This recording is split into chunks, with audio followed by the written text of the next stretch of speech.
this 24th day of August 2022. It's my hope that you had a great night and looking forward to greatness arise and shine. This is Morning Cafe. It is good to have you. My name is Linda Alela, and as always, it's about what is happening in the world of news as we unpack so much so on other matters that are equally of great importance. Later on, we'll be looking at matters education, just, unpacking of the importance of skill-based learning. But most importantly, we come back to what is happening in the country. That Supreme Court, a petition that has been presented by the Azimio One Kenya Alliance, and a conglomeration of about 9 petitioners on different matters as pertaining to how this election was handled. That is the 9th August election that got Deputy President William Ruto declared the president-elect, and of course a couple of people who would wish to have this overturned based on the fact that they argue there's not been a clear way of how the electioneering process was handled. So we'll be looking at that and so much more as we welcome you to be part and parcel of the conversation. Remember, as always, the hashtag is Morning Cafe at Linda_Alela at TV47KE across all our social media platforms. That is how you get to interact with us. We sample your comments as we continue. Also, 22047 is the SMS short code, and you can as well call us live. The numbers will be running down on your screen. And as we kickstart, it's my prayer that you will take me through all the way to 10 a.m. as we look at all this and so much more. So what is happening in the world of news? We take a look at that on the papers, as well as get into the stories that have been prepared by my team. The Standard newspaper and the Daily Nation are the papers that I have this morning. And so I'll briefly just peruse over them alongside my guests. But first, we look at what are the key stories that have been captured on the front page, how we plotted Uhuru's downfall. This is about spilling the beans and speaking hugely of what could have informed the fallout and the faction that the two factions that were created within the Jubilee Party that gave birth to Tanga Tanga, and on the other side Kieleweke. And we are talking about a month after President Kenyatta and ODM leader Raila Odinga reached a truce in 2018 to end a political crisis arising from the disputed 2017 presidential vote and secret meetings that would culminate in the topping of Kenyatta at the Mount Kenya Kingpin, or as the Mount Kenya Kingpin got underway in Naivasha. And I hope that this could be zoomed to by my camera people. And of course, Rigathi Gachagua attended the meeting and reveals the details of this very plot. This is a story captured on page 6 and 7, and we'll be looking at the intrigues of it, definitely based on that declaration by the IEBC chairperson, and also the numbers that the Kenya Kwanza team has managed to garner to the parliament, and also in terms of representations as well as gubernatorial positions. It is clear that in as much as Azimio could still be enjoying some more in terms of numbers, reality is that it's more of a 50-50 affair. And speaking hugely of the fact that indeed they managed to traverse the different parts of Mount Kenya and successfully weighed down the kingsmanship or the kingpinship of President Uhuru Kenyatta. And so who is going to be the next Mount Kenya kingpin is a question as well of wait and see on matters still politics. Yes, the smoking gun in Raila's petition and claims of a hacker hub that intercepted photos of results forms, edited them and then uploaded them onto the IEBC results portal, and confusion over how many Kenyans voted on the August of 9 form the basis of the several affidavits sworn to support Raila Odinga's case against Wafula Chebukati and William Ruto. This is not just about process or access, they say, but the validity of data. Story captured on page 2 and 3. Does it then mean that the fact that the IEBC let it open for most of the Kenyans to manage to access the public portal, was it a wrongdoing, or was it something that could have been good in terms of enhancing transparency? That's what will be argued in court as per the petition that has been presented, and therefore we will be seeking to unpack the same to understand some more. Ruto's lawyers are expected to file replying affidavits on Friday, and all these processes will be following up keenly as TV47 to make sure that you do not miss out on any information as pertaining to the same. As to a different matter, away from politics, scramble for limited junior high school or high class slots, that is pertaining to the incorporation of the competency-based curriculum on this piloting period, and the Ministry of Education saying that we are not going to retreat, we're not going to go back. Reality is that we are on this mission of making sure that the competency-based curriculum then is successful, but then again it comes with a bit of hitches and hiccups here and there. And this story that has been captured on the back page of the Daily Nation speaks hugely of how the Ministry of Education is focusing so much so towards making sure that 844, the competency-based curriculum then wipes off the 844 in the best way possible. They say no turning back. Education CAS rules out possibility of a return to the 844 system that's being phased out. Scramble for limited junior high places as next year's double intake is expected to severely stretch school resources. And therefore, we'll be looking at that and so much more to get to know just how well we get it as a people. A different story, and as to matters health, Ministry denies swine flu outbreak. This is a report that was out here, and now the Health Ministry and county officials in Nakuru have differed and of course dismissed over an outbreak of swine flu in the country. And that is what Ministry officials said yesterday, that none of the samples taken of the influenza reference laboratory following the Monday announcement turned out to be positive for swine flu. This as captured on page 8, and therefore no cause for alarm, no cause for worry. That is what is on the Daily Nation front page. Briefly on the Standard newspaper, CS Magoha now wants caning back in schools. That's a story captured on page 8, as well as to the question of matters education. Why? We will be getting into the intrigues of the same as we continue. Will it serve the purpose of instilling discipline? Have we lost that discipline over years because of losing the cane? Well, corporal punishment, remember, it's been a conversation right here as to whether it should be embraced or not, and so we'll be looking at it as we continue. Another win for tea workers, that is on the county regions as well, on the question of business, and on the other side of business, just marking the Equity Bank profit as it hits about 24 billions, away from bit of business. Also on the other side of politics, page 40 of sports, Red Devils hammer Liverpool, and I think those ones that are fans of politics sports would be telling you how much the adrenaline and the tension is for those ones that enjoy and support certain teams. They say, well, Manchester United is not in the best of shape, but you know what, time will tell. Inside Raila's evidence, affidavit revelations, and from questions the figures and the authenticity of Forms 34A to claiming that President-elect William Ruto failed to attain the 50% plus one threshold that is expected by the Constitution, as well as Azimio leader Raila Odinga's petition seeks to overturn the results that were declared or have the election called in his favor.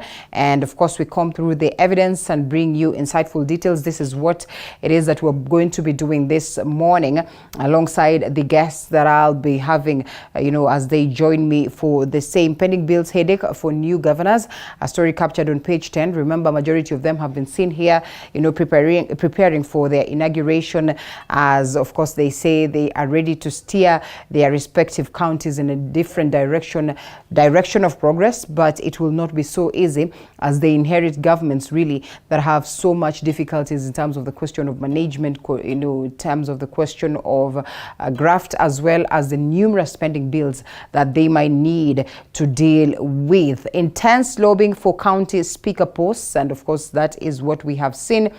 Story captured on page 14. We all know that also these key other teams have set specific names, that is at the national level. In the event that either of them is successful to make the government, then they know who are the speakers that are going to as well proceed to represent them. Those are the key stories that we have this morning. I know so much is happening at the level of the counties, at the level of the international scene. Classified records probe Trump sues and the government over such, as well as what is happening In the other side of Mozambique, and jihadi rebels launch new offensive in north.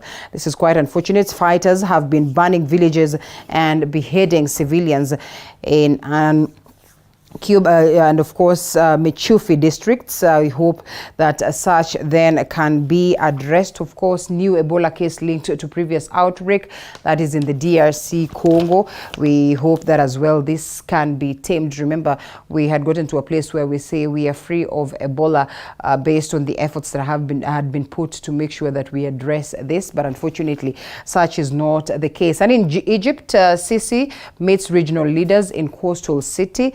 That is the President Abdel Fattah el-Sisi of Egypt on Monday, met with the leaders of Iraq, Jordan, the United Arab Emirates and Bahrain. His office said as world powers and Iran seeks to end the 16 months of negotiations of revival of Tehran's landmark nuclear deal. I hope we'll be following up on all this to make sure what is happening and of course to see to it whether indeed they are going to be great deals, not just for their specific nations, but the regions that are connected to these, countries and so much more that is happening on the international scene. I guess I shelve the papers on that very moment. 14 minutes past the top of the hour. We now go to the stories of the day that are forming the basis of what is happening in the world of news. And the government has assured Nakuru residents that the recent purported or reported swine flu outbreak in Elementaita ward has been contained and that there was no cause for alarm. And as Chichi Josephine now reports, well, the flu was first reported on July the 27th this year at Kipkatangwanyi Health Center in Elementaita ward after a large number of children below 1 year presented with the flu symptoms, including high fever, difficulty in breathing, and as well as prolonged cough. Nakuru County Public Health Chief Officer Dr. Daniel Wainaina says adequate mitigation measures have been put in place to control the spread of the virus to other areas and also from being spread between humans and animals. Hii ripoti ilitoka katika eneo la Elementaita katika zahanati ya Kiptangwanyi. Tuliweza kuchukua samples za kupeleka katika maabara. Na baada ya siku chache tukapata matokeo ambayo yalionyesha baadhi ya watoto walikuwa na virusi vya H1N1 ambayo ni inajulikana kama homa ya nguruwe ama swine flu kwa kizungu. Tuliweza kuweka mikakati ya kukabiliana na homa hii na kwa kwenda pale katika eneo la Elementaita kwa kuhamasisha wananchi wa pale. Homa hii kwa wakati huu ningesema kwamba ile idadi ya maambukizi mapya imepungua kwa kiwango kikubwa. Currently, only 8 children below 1 year of age are admitted with mild signs of the virus. As of Tuesday, they were being treated using antibiotics and by ensuring that they are well fed and warm.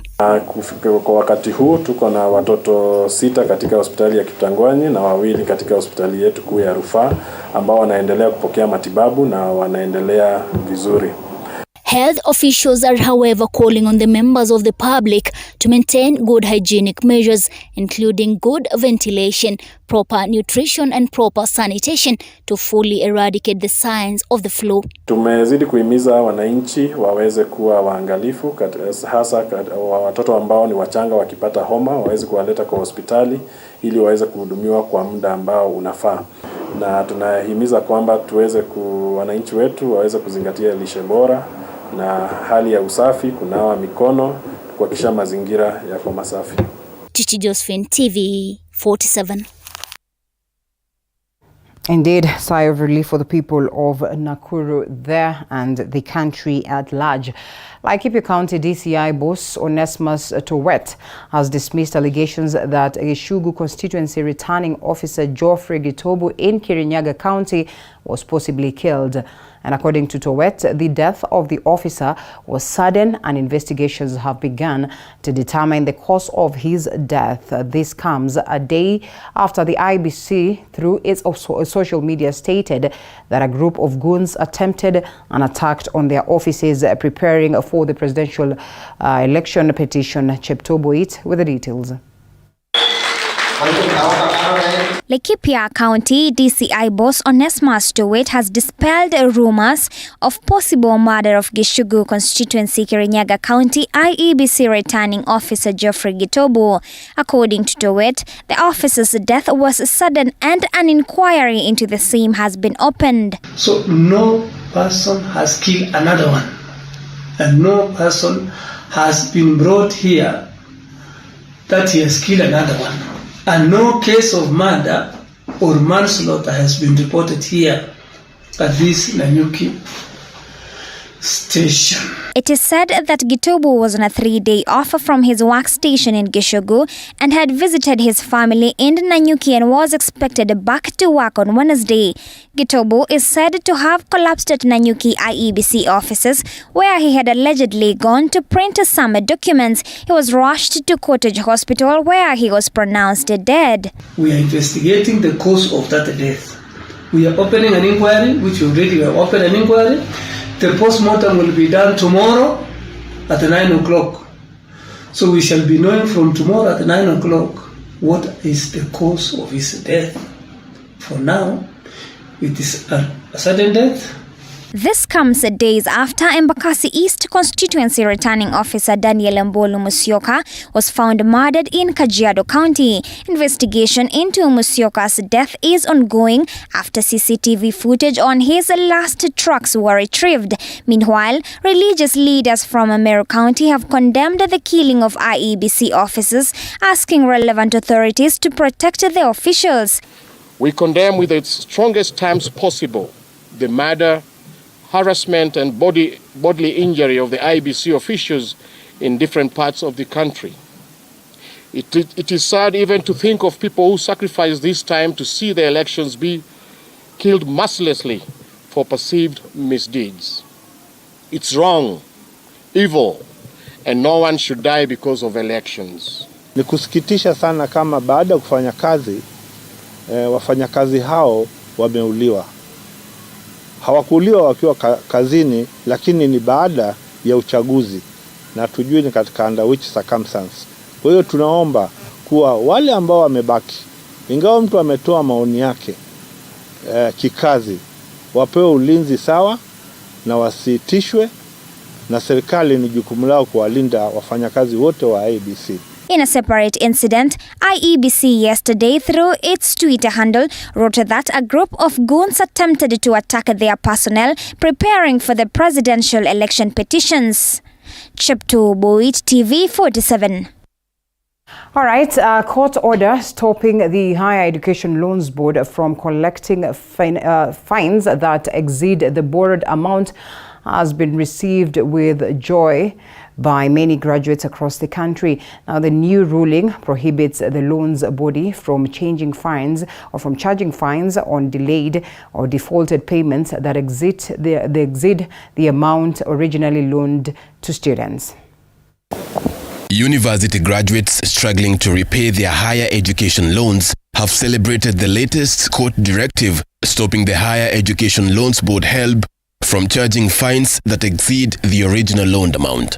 The directive was issued after 3 students named Ann Mogure, Davis Ngudhu and Wangoi Washira moved to court to protest the exorbitant fines their HELB loans have accumulated over the years, exceeding the original amounts they had borrowed from the National Higher Education Lender. Boniface Otieno is one such graduate who, due to unemployment, has been unable to repay his loan of 500,000 shillings. He says since he has not been paying, his due loan has magically doubled since he graduated from the University of Nairobi some years back. When I finished my degree, I had a loan around 250,000. But to date, they have doubled my loan. Before COVID, I was in employment and I was paying 10,000 per month. So I was trying to pay, but after retrenchment, I defaulted in payment. So when I went to my portal to check the balance, it was around 450,000.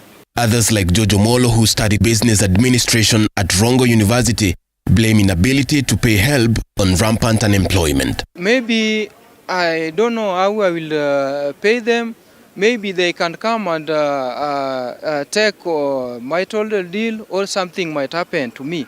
Because now I can't, they are on me, but I've been trying. HELB inafaa kwa free ama as a grant.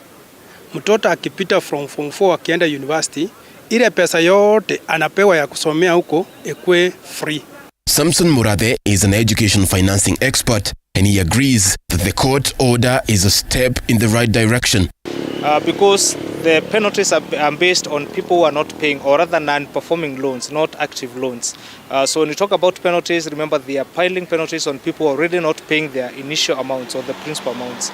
So I think to some extent is a measure that was not really productive for HELB. Because if I do, and what many people used to do is once the penalties have piled too much, you just forfeit paying, and they keep piling up every day. Just months after President Uhuru Kenyatta saved the loaner and shot down a bill seeking to scrap interest fees on HELB loans, the Higher Education Loans Board now finds itself between a rock and a hard place. The two-sided argument is that if HELB continues to charge these 5,000 shilling fees, many young people who are not yet employed, yet they owe money to HELB, will continue to suffer. Yet on the other side, if HELB does not collect this amount, many young people may be tempted to default and not pay their HELB loans, which eventually might mean that the board and the loan fund collapses. Waris Kimathi, TV47 in Nairobi. Day schools in Kakamega and Mombasa counties will close for one day to enable residents participate in the elections for the gubernatorial races in the two counties. This is after the Ministry of Education consulted with the IEBC, and the voting will take place on August the 29th, 2022. The IEBC has pronounced itself with regard to the elections basically in Kakamega and Mombasa, and some parliamentary ones and MCA ones. But the ones that concern us in education mostly are the big ones in Kakamega and Mombasa. We have agreed, having consulted Mr. Chebukati and Mr. Hussein Marjan, that as far as the polling centers are concerned, we are happy to allow them to use our facilities in both primary and secondary schools. But we have also agreed that the tallying centers, which may require more than one day, we have agreed mutually that they should be taken to tertiary institutions, and the press release will be coming shortly to say so. In terms of our children, because we don't want them to miss any more time, we have also agreed as a government that the boarding schools shall not be closed, they will not be interfered with. Those that are polling centers, the children will remain in their boarding houses, in the fields and the libraries. As far as day schools are concerned, we think one day is not bad enough. The children can stay at home on Monday the 29th and report back to school on Tuesday the 30th. For those mixed schools, I'm told that there are a few schools which are both boarding and day. The same will apply. The day scholars should remain at home for that Monday to report the following day. The boarding scholars should remain in school and remain away from the polling areas. I think we have all to be very mature about this, and I want to continue to thank the head teachers and principals that we really must now support our children as we walk through a very, very tight schedule. May I very kindly urge the teachers in the schools to be available, especially for those boarding schools where the children may require to be regimented a little bit more than usual, so that they are assisted to galvanize the day. And Tracy Cherup's dream of becoming a medical doctor is now a mirage. The Form 4 student is suffering from sickle cell anemia. The disease forced her to suspend her education, consequently missing out on sitting for the national examination, that is the KCSE, in March this year due to developing eyesight complications. Our reporter Boniface Baraza visited her at their home and prepared the following report. This is Kibomet area on the outskirts of Kitale town in Trans Nzoia County. When we arrive, we find Tracy deep in her studies, despite staying at home for a long time due to sickle cell anemia. Tracy's mother, Frida Chebet, tells us how the ailment has crippled her daughter's education and forced her to stay at home. Tracy alizaliwa 2002. After 4 years, tukarealize kwamba ako sickle cell anemia. Tumekuwa in and out of the hospital, tumekazana hivyo clinics, tukipata dawa, ako kwa madawa, lakini imefika mahali tukaambiwa penye imefika the bone marrow has become weak, tunafaa twende India. Alikuwa anatakana kufanya mtihani yake this year March 2022, but hakuweza kufanya kwa sababu aligonjeka hadi akapoteza sight. The cost of medication gives them sleepless nights, with recent developments requiring them to travel to India for a bone marrow transplant. Kwa wale wote mwenye mnanitazama, naomba usaidizi, niende nitibiwe, nirudi, ni achieve dream yangu kuwa daktari. Mtoto anataka kusoma. Tunauliza wenye wanaweza kutusaidia, kama wanaweza kutusaidia aende atibiwe ili arudi mwaka kesho afanye mtihani yake. Juu anataka sana kufanya mtihani yake but hana hiyo uwezo. Dr. Silas Wambulwa says there is an increase in cases of sickle cell anemia among children in Trans Nzoia County. Like in our county, currently we have around 300 children who are suffering from sickle cell. And after one undergoes the transplant, does it become manageable? Dr. Silas Wambulwa is a medical specialist. She will survive because if you look at the operations, the children we've referred to India, mostly they have survived. After any transplant, be it a kidney transplant, you are getting these cells from another person. So definitely your body will try to resist. So there are specific diet you are given, there are specific drugs you are given just to suppress your immune system, not to fight against the new cells that have been implanted. As Tracy continues to battle sickle cell anemia, her prayer is to see her get medication and be able to get back to school to continue her studies and achieve her dream of becoming a doctor. Boniface Barasa, TV47, Trans Nzoia County. All the best to her. Now, learning was paralyzed at Makohokoho. Wow, this is nice. This is pretty much a Western primary in Gatundu North, Kiambu County, after the tens of parents stormed the school to eject the school head of alleged mismanagement and embezzlement of funds, armed with twigs and placards painted with anti-school head writings. Well, the furious parents brought learning to a standstill after they occupied the school with all manner of chants. And of course, irate parents further accused the school head of facilitating alarming dismissal performance of pupils who they say have been registering very poor results during local and national exams. Anataka kuongoza shule hii yetu peke yake. Hataki kucoordinate na komiti yake, hataki kucoordinate na wasasi.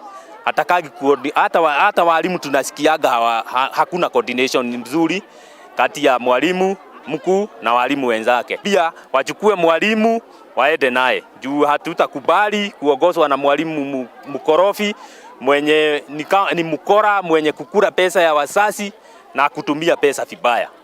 Kama mimi kwangu alininyang'anya mattress na saduku juu nimekataa kulipa tuition.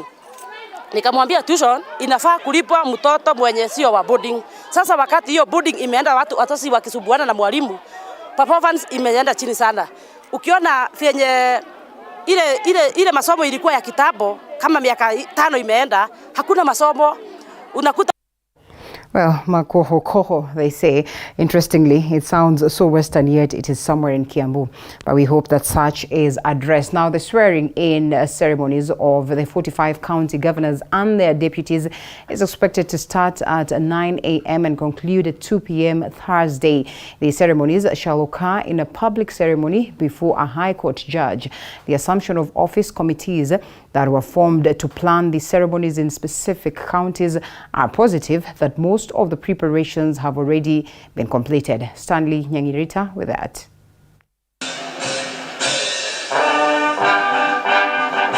Last-minute preparations for the official swearing-in of the 45 county governors and their deputies are on a high countrywide, with less than 48 hours to Thursday. According to the assumption of the Office of Governor Act 2012, governors are expected to take the oath on the first Thursday, after 10 days of the declaration of the results by IEBC. The process of planning the transfer of power and oathing ceremony in the respective counties was put under the custody of an Assumption of Office Committee, which is chaired by the County Secretary. The committee will, among others, hand over the instruments of power, which include the county's flag and constitution.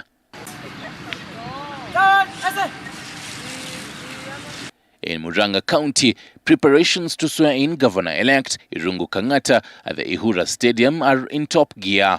County Secretary Patrick Mukuria said the committee is working to reconcile all the details about the county, which include the assets and liabilities.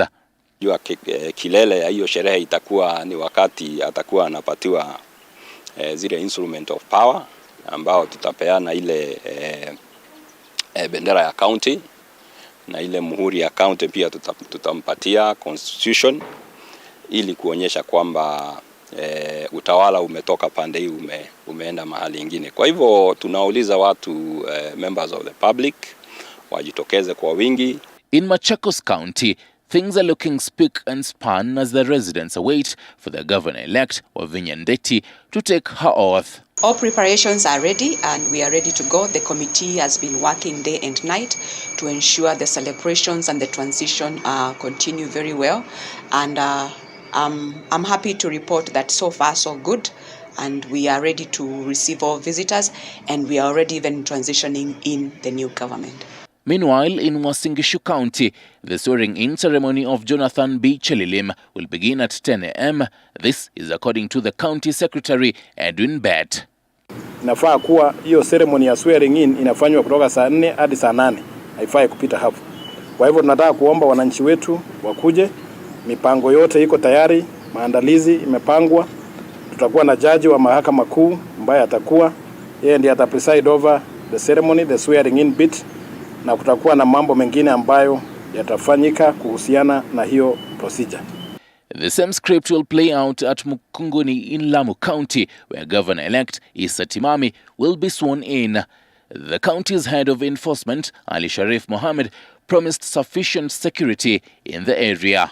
Sisi kama enforcement tuko na kazi ya kufanya gwaride ambao mheshimiwa atakagua hiyo gwaride la heshima. Tutaimba wimbo wa taifa na wimbo wa taifa wa East Africa, alafu tufanye sherehe kidogo ndio tumalizie. Tunaomba ushirikiano kutoka kwa wananchi ili tufanikishe shughuli hii muhimu. The swearing-in ceremony for Kakamega and Mombasa counties will be held on a later date after the elections were postponed by IEBC. Stanley Nyaringita, TV47, Nairobi. All right, former Makueni Governor Kivutha Kibwana has ditched Raila Odinga's political camp in favor of the President-elect William Ruto-led coalition, that is Kenya Kwanza. And in a statement, President-elect William Ruto welcomed Kibwana to the Kenya Kwanza team, saying he will join the legal team in the ongoing presidential election petition. Kibwana has served or had served Makueni residents for 2 terms as the governor and launched his senatorial bid to replace Mutula Kilonzo, but lost to Dan Maanzo. His move to join Ruto comes days after a number of elected leaders and influential groups decamped to Ruto's camp after he was declared the winner of the August 9th presidential election.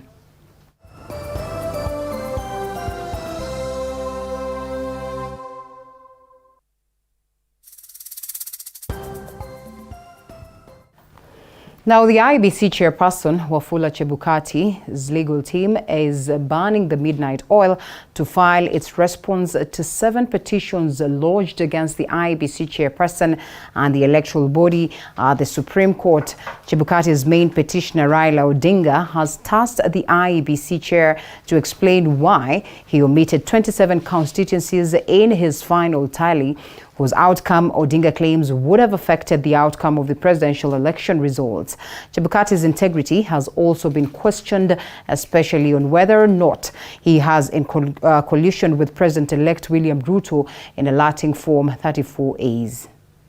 So, is it a unanimous decision by the Commission? All eyes will be on IEBC Chairman Wafula Chebukati and the electoral body IEBC when his legal team, led by former Attorney General Professor Githu Muigai, defends the credibility of the contested August 9 election and Chebukati's integrity in the process.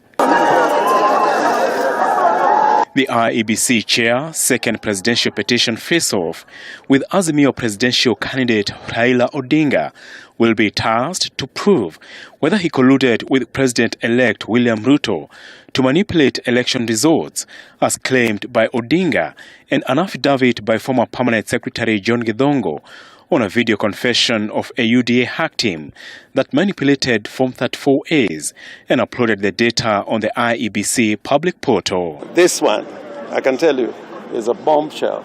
And we've got so many smoking guns. And I think at the conclusion of this petition, you're going to have a determination in favor of Raila Odinga. The omission of 27 constituencies, as claimed by Odinga and Mother Karua in their petition, which was not part of the final tally, will be a burden for Chebukati, as it forms the basis of the majority petitions, which argue led to the switch-off at the Bomas of Kenya on public display.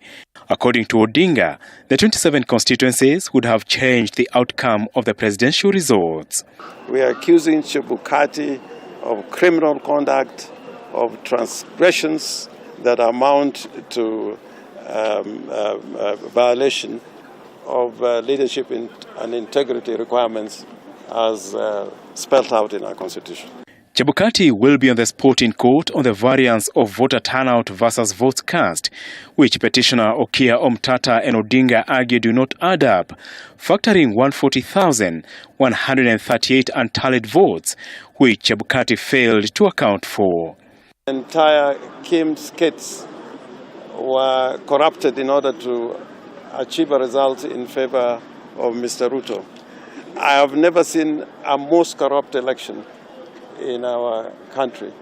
In fact, if elections are held in a manner like was held in the 9th of August, there is no use to have elections.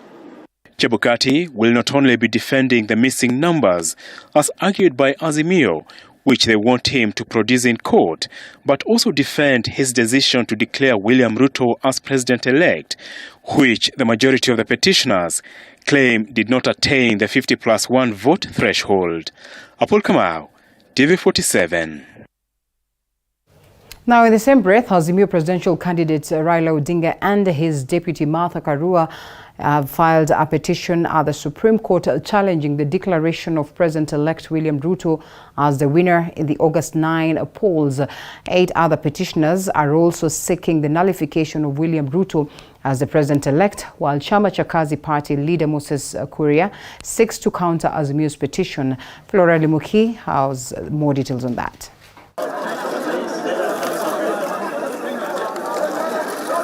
ODM chief and presidential candidate Raila Odinga is for the third time in the corridors of justice, this time challenging the declaration of William Ruto as the president-elect. In a case against IEBC, its chairperson Wafula Chebukati, commissioners and William Ruto, Azimio One Kenya coalition wants the court to declare the presidential election results announced on August 15th null and void on this basis. That Chebukati did not tally and verify the count before declaring the results of the presidential election, that the declared presidential results lacked transparency, accountability and verifiability, that Ruto did not achieve the 50%+1 requirement to be declared the winner, and the division within the IEBC commissioners.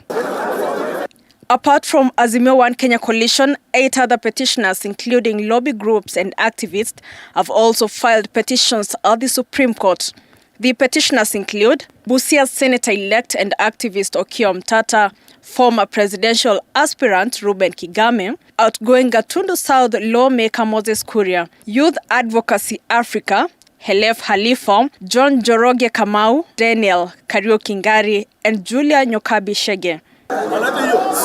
The Chama cha Kazi party leader cited the violence witnessed during last Monday's declaration at the Bomas of Kenya as his reason for challenging Azimio's case in court.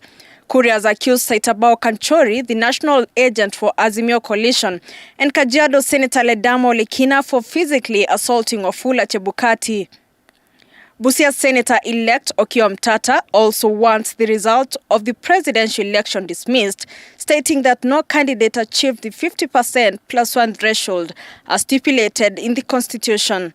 Renowned public interest litigant Helef Halifa, whose petition in 2017 saw the Supreme Court nullify the presidential election results, now wants the court to order an audit of all the electoral technology deployed in the August election and for all petitioners to be granted access to the KIMS kits, claiming malpractices which affected the credibility of the election. After failing to secure clearance to run for the country's top seat, Ruben Kigame is seeking to declare the nomination and clearance of 4 presidential candidates as null and void.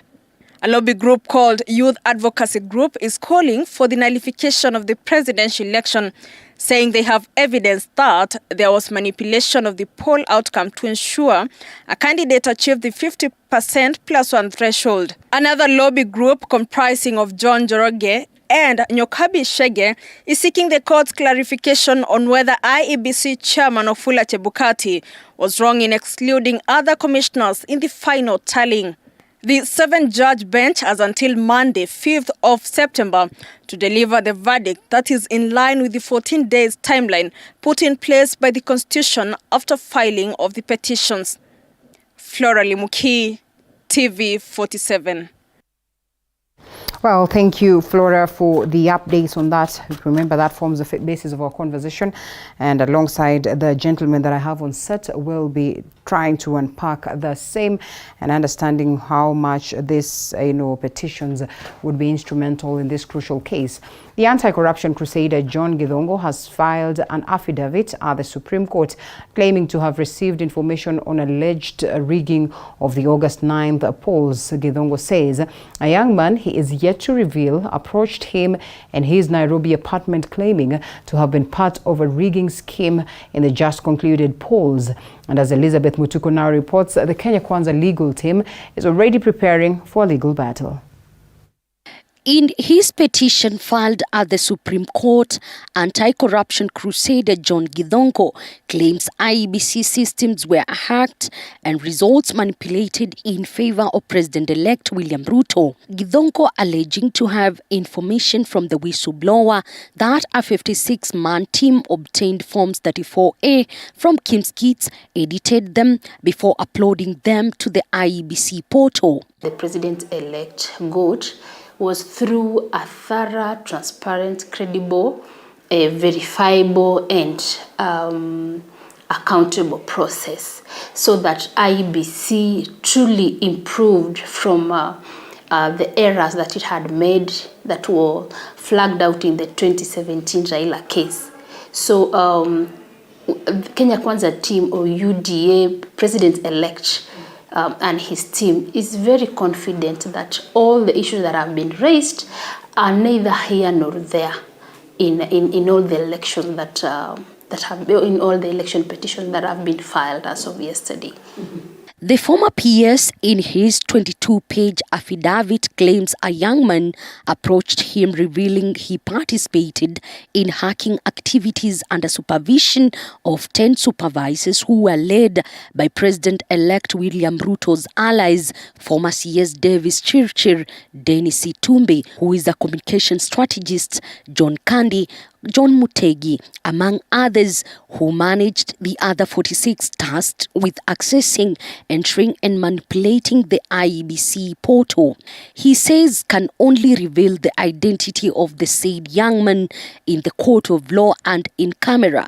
The young man, Githongo says, approached him in his Nairobi apartment, saying he had some information of national interest to share with him. The source, however, feared to share information in the court for fear of his life, though Githongo says his voice has been distorted in a recording. The Inuka Kenya NCC CEO added that the team's ICT experts had access to the IEBC back-to-end servers, which were working in tandem with Smartmatic, the company that won the tender to provide technology for polls. To be precise, I believe that for every allegation that has been raised in all the petitions, we will not... The defense team that has already been put in place is not going to leave anything to chance, not even to questions that are supposed to be answered by IEBC. So the defense team is ready to, that is the UDA party, and in particular William Samoei Ruto's lawyers, are looking into each and every allegation that has been raised, including the prayers. Githongo says that some IEBC officials were involved in the rigging scheme. In his affidavit, he says the team had access to the back end of the IEBC server and was able to manipulate Form 34As. However, the Kenya Kwanza team is raising against time with over 23 weighty matters, which were raised by Azimio One Kenya team at hand and expected to prepare a strong defense within 4 days. Some of the key issues the Kenya Kwanza legal team are set to brave, including the tallying of Form 34As and Form 34Bs, rigging claims by the 56-member team, the constitutionalism of the process by IEBC team, rejected votes, scrutiny of the KIMS kit, among other issues. Elizabeth Mutuko, TV47, Nairobi. All right, 3 petitioners have moved to the High Court seeking to have the Elections Act 24 of 2011 declared as unconstitutional, null and void. The petitioners argue that the section purports to confer power to any other entity other than the IEBC chairperson, Wafula Chebukati, to declare a candidate as validly elected president upon a recount of ballots cast. The petition comes at the backdrop of a push by the Azimio Coalition Party to have votes cast in some areas recounted. 3 petitioners have moved to the High Court, seeking to stop the court from announcing Azimio la Umoja One Kenya presidential candidate Raila Odinga and his running mate Martha Karua as president-elect and deputy president-elect, should they win in the election petition before the court. The 3, Ashford Komembogo, Eric Githinji and Michael Ochieng, argue that the Supreme Court does not have the power to call a presidential election. An election court may by order direct the commission to issue a certificate of election to a president, a member of parliament or a member of a county assembly if upon recount of the ballots cast, the winner is apparent and that the winner is not found to have committed an election offense. This comes after the Independent Electoral Boundaries Commission, IEBC, has already issued a certificate to President-elect William Ruto. Under Section 84, read together with Article 163 and 140 of the Constitution, it gives the Supreme Court power as an election court to firstly have the power to order for a recount of the votes which were cast, and secondly to also declare a winner, or rather to direct the commission and the chair of the commission to declare a winner.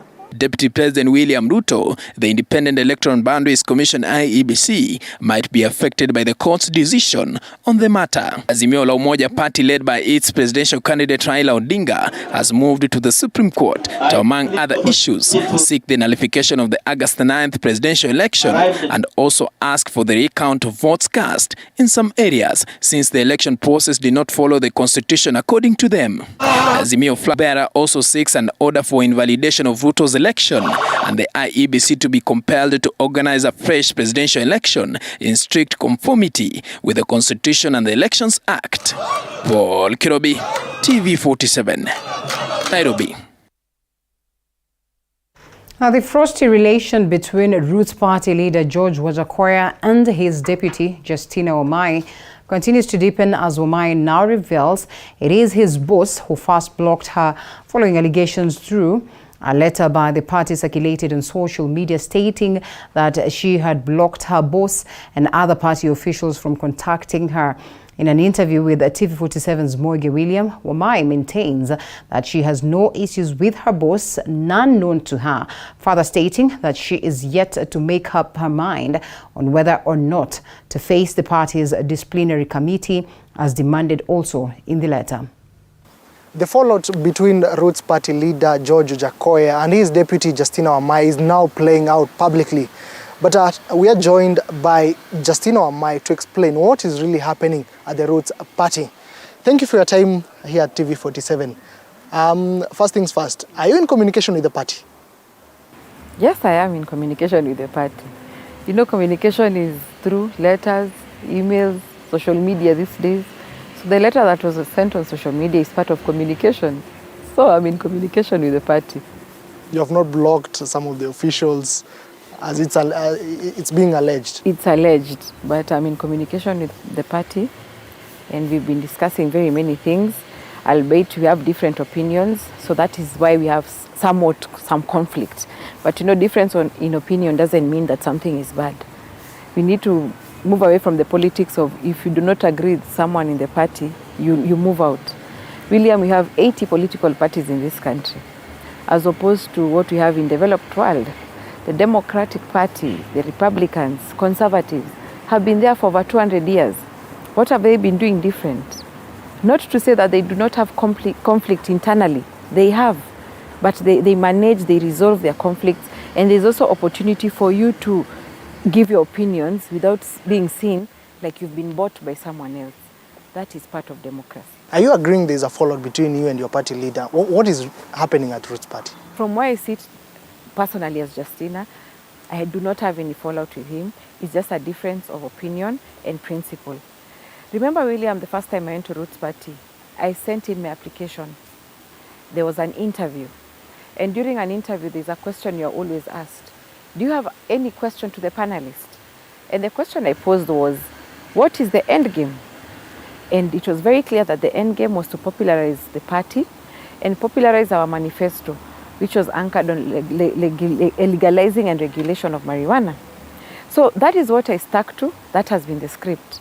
But the moment the office of the party leader came off that they were supporting our competitor, I felt we were leaving our script, we were leaving our direction and our focus.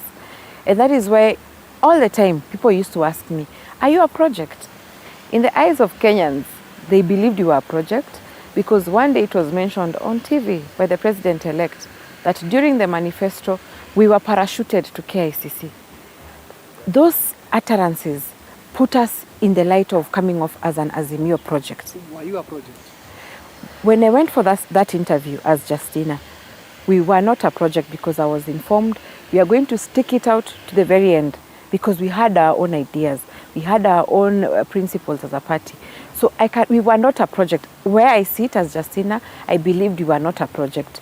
It is only sudden that when my party leader spoke about Azimio, and it was quoted in all media houses, and Kamau, it was not once, it was 3 times. I never spoke about it. There's a constituency of people who came to Roots Party because of Justina. They wanted to hear my voice. They wanted to hear whether I've eaten money as it's alleged in politics. That is where when the party leader gave his statement as an individual, the party spokesman gave the statement of the party, I felt it was important for me to speak out because I'm a woman, I'm a youth. Many of the times women and youth are seen as a top-up in these political parties, set up. But I came in there with one thing. I'm independent-minded. I ran for Mavoko. 2018, I applied for a PS position. I've always been independent-minded. And when I was being picked for this position, I believe those are the qualities they looked into. Fair enough. We are done with the general election now, and you made a statement, something that the party is not comfortable with. You congratulated the president-elect, right, who is Deputy President William Ruto. How does that sit from where you sit? How is it for you? Why will you congratulate President-elect and the party that you are in is not comfortable with it? Kamau, there's something in communication we call verbal and non-verbal. So non-verbal is written. My party leader in Bomas congratulated the president-elect. We saw them, they took a photo. He went to the extent to say, "Wewe ni mwanaume bwana," you know. And na wakasalimiana and a photo was taken. I took the cue that he had congratulated the president-elect. Myself, I did the same. Because when I look at the global context, geopolitics, everyone else was congratulating. And remember, in Bomas, we were seated with my party leader. And when the 4 agents were called, chief agents, to sign, our chief agent went and he signed that he was satisfied with the results. If at all our chief agent was not satisfied, if at all the whole process had challenges, our chief agent would have briefed us. But we sat there, all of us, the 3 of us, and when he went, we asked him, "Umetoka wapi?" "Nilikuwa nimeitwa kusign form 34C." You get? So the moment our chief agent signed, and he didn't sign on his own mandate, it was for the party. We had accepted that we had lost the election. That is one thing. And he congratulated him verbally. Mine was non-verbal. So what is the problem now? What we're avoiding, or what I'm avoiding, Kamau, is that politics need to move away from coming off like you're not being honest, like you're deceitful, like you want to bash an institution because of your failures. Fair enough. My last question to you, we have seen the statement made by the party, and also you responded to the same. Among the issues, you're being told you return the official car, and other things you're being told to hand over, and also face the disciplinary committee. From where you sit, will this happen? Will you face the disciplinary committee? Will you return some of the party properties? Let me first clarify. I have never been given a car or accommodation. I was named as a running mate in April 28th. And that same week, towards the end of April, allow me to quote a media house. Tuko did an interview on me, on what I've been doing. I am in the business of excavation and supply of building materials. William, if we own machines, can I not own a car? My car was taken, a photo was taken of the car and what I drive. So let me say it is misleading to Kenyans that I was given a car and I was given a home. I have not moved where I've been living. My neighbors in Utawala know where I live and I still live there. So there is nothing to return. Maybe in someone's dream, they can withdraw that. But I'm still consulting because I need to know. Friday is not here, so let's wait for Friday. What is the future of Roots Party? Okay, the party leader... As the deputy party leader. No, let me say this. It was clear that the party leader owns the party. So for me, I believe being the owner of something, you can do whatever you want with it. So he is wiser in terms of what is the direction of the party. Yes. Okay, thank you for your time. Thank you, William. All right, we take a quick breather from that very note, and I think we will start on the very same note when we come back.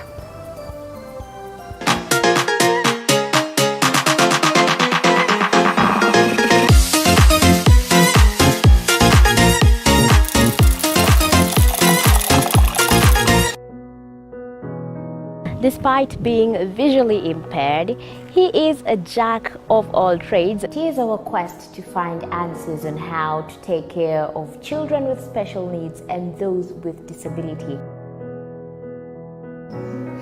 You do not need to see musical notes to understand music, but rather to have your soul feel the vibe.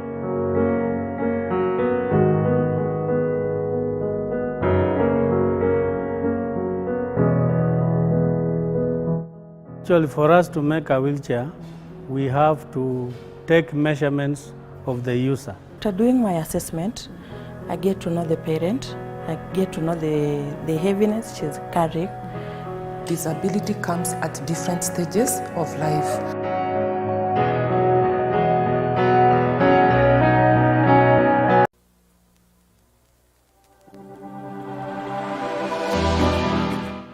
Well, do you know what's happening around you? Morning Cafe with heated political debates. Baraza la siasa. Hiyo kitu azungumzie, angalie hali ya maisha ya watu. Informative health discussions. Business, farming. Tasty Wednesday, Fitness Thursday, and Feel Good Friday with amazing DJs, celebs. Waimbaji, kuna comedians, alafu kuna wajinga. and music bands every Monday to Friday from 6 a.m. to 9 a.m.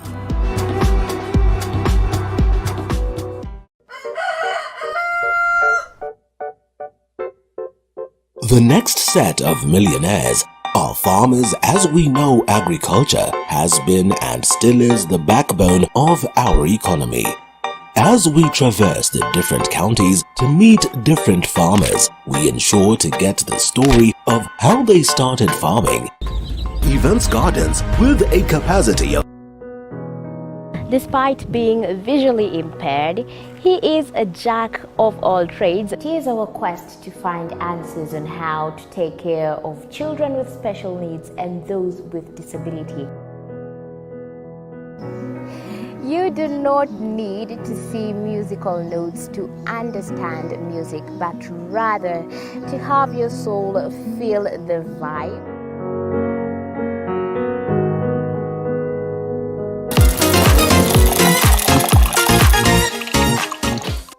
Welcome back to the broadcast. Now seated, and we get to a very important conversation alongside Dr. Eric Ragalo, who's with us this morning. Now there's nothing to do with YOTHA. Maneno ya YOTHA imeisha, si ndio? Hapana. Iko bado? Yes. Youth Young Turks. Yes. Yeah, wa Azimio. Yes. All right, and also in studio is Wakili Ndegwa Wahome, as we delve deep into a very, very important conversation. And finally, I don't know whether I'd say the face of politics is out. It's time for us to get some reprieve. It was quite hectic for the likes of Ragalo. It was quite hectic for you, Mheshimiwa. And for us all, because we were exactly at the heart of it. And I know we are waiting to see how the legal battles then proceed, but at least pretty much of an ease in comparison to what has been there. Before we delve into the question of, the petition, which is actually at the heart of every conversation this morning and, for the better part of the week, let's look at the Roots Party and what is happening right now. First of all, I do not know what would have been the intention of the party to take it further now that they have already lost clearly their main bid, and really they do not have any form of representation across, not at the level of parliament. But when you look at the altercation that exists between Wajakoya and his deputy, paints a picture of what we have been crying foul about. The governors and their deputies, the president and his deputy, we witnessed what was there.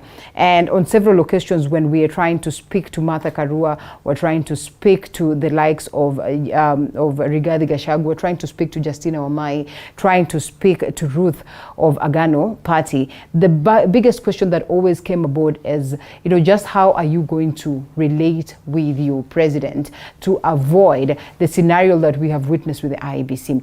Does this bring to the fore something that is deep-rooted that might need to be addressed, Wakili? I think, Rita, and to start with, I'm very happy to be back here again. Thank you. After the elections.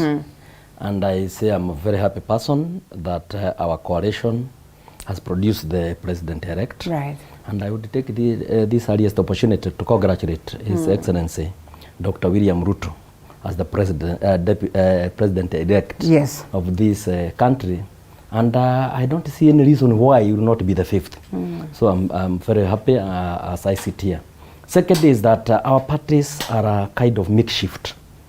They are not founded on any sound principles. And that is why you find that most of the things happening around these parties is just around the election year. After the elections, you will not hear of these parties again, unless there is voting in parliament or in the assemblies. So therefore, if there are principles and ideologies that bring people together, and that is why you find the Political Parties Amendment Act, it was talking about ideology. Because if you are brought together by principles, by some values, by some ideologies, these petty differences would not be there. Like now the case for Justina and Wajakoya. It is about that Wajakoya is more inclined towards Azimio, and Justina is more inclined towards Kenya Kwanza. Kenya Kwanza. Okay. That is the only, the others are merely side shows. That is the main issue. And therefore, I think they should have been able to sit and agree on the way forward. But as Justina says, Wajakoya himself congratulated William Ruto and thanked him for the win, despite all the hurdles placed on his way. And Justina just followed suit to congratulate His Excellency the Deputy President. Therefore, in a nutshell, is that our party is required to be founded on firm and solid grounds of principles, of values, and of ideologies. All right. Yeah. Well, one thing about the party, another thing about, what would be a formation of the presidency, a certain government, whether at the county level or the national government, and especially when people then are working with their deputies, pretty much early for such a fallout to be registered.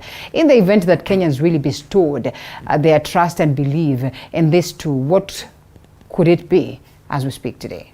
The mistake that many parties are doing is that they are letting individuals to look for their deputies. And this I will tell you because one time before the election, I was approached by a governor candidate that I become his deputy. And actually, he even asked his handlers to collect my documents. I joined the party and I ran as his deputy. I am an ODM, not fanatic, but a life member, and said to say platinum member. So I looked at that party and I was like, where are we going? I hope you register as a platinum member of the UDA soon, Mheshimiwa.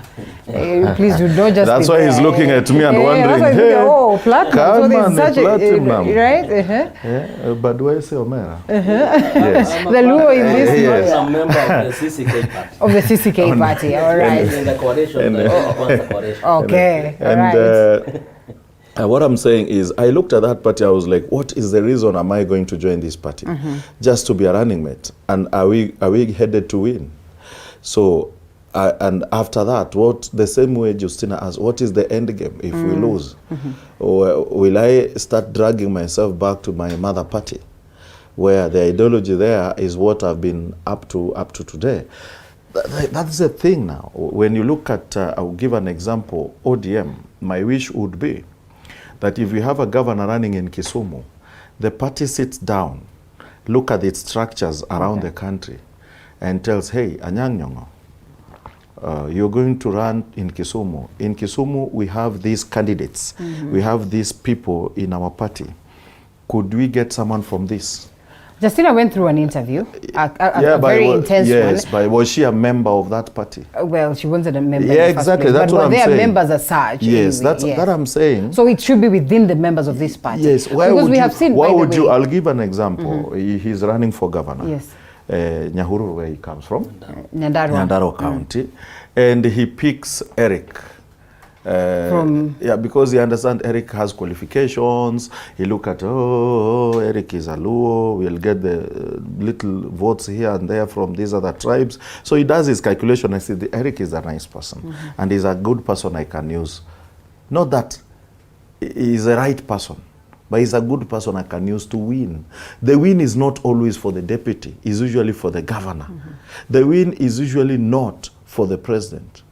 It's not for the deputy president, usually for the president. So are we going to have value in assisting Kenyans, whereas the deputy was just used for the win? Are you getting? Where is the win-win part, where now the party has a deputy who is strong and will help catapult the party up as the same way as the governor? And that is where we are here. And then you find some time later, you find now the deputy creates himself, because some people are charmed. Yes. There are people who start very mild, then they get charmed. You bring him there, the next day the deputy is even known than you. What you start cutting the legs of the deputy. The deputy will beat you in your own game. You brought him in, but to finish him becomes now a problem. So how the party structure should be is that the party structure can manage such things, but that is not the way. You leave the guy who is running for the governor to look for the deputy. Whereas the party, the same way the party finds someone who is running for the governor, is the same way the party should find someone who should run for the deputy governor. Right. And that should be the way to go. So that some of these messes, you will not see them. You know, it's interesting, and I think I agree to what it is that, Eric then would bring to the fore. Wakili, we have seen instances where one was vying for a gubernatorial position, And in their own party, they are not so lucky to win at the level of the primaries, at the level of the nominations.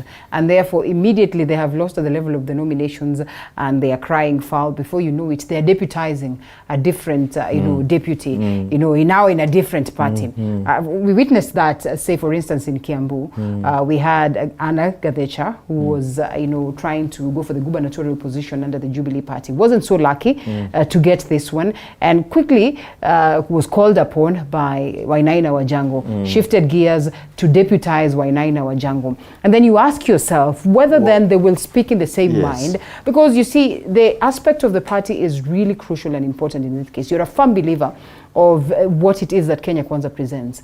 And you wake up in the morning and you get an Azimio person, and it's fine, such is politics. But just how genuine are you to the people when we're thinking about what and how to steer the country forward or the county forward? Actually, it is a very unfortunate leader, because unfortunately, the architecture of our laws is such that the laws are made by politicians. I don't know who else can make the laws. It is only the politicians who can make them. And these politicians, in the African context, do they listen to the experts? So that they can build parties founded on very sound principles, as we have said. I don't think we listen to experts. And also is that in the African context, we also don't like reading a lot, so that we can be able to do comparative studies with the other developed democracies and how they have managed, like the America, the Europe, and such. Therefore, you will find that we say that monkeys can never be impartial in matters of the forest. And when now politicians are making, crafting the laws that will regulate political parties, it becomes a very big problem. And those in office that time, they are addressing their own interests, not tomorrow and not posterity. And that is why you find, I have my own manifesto, and the other guy has his manifesto. I lose in the nominations, I join the other guy, and I expect there will be peace. It is not possible.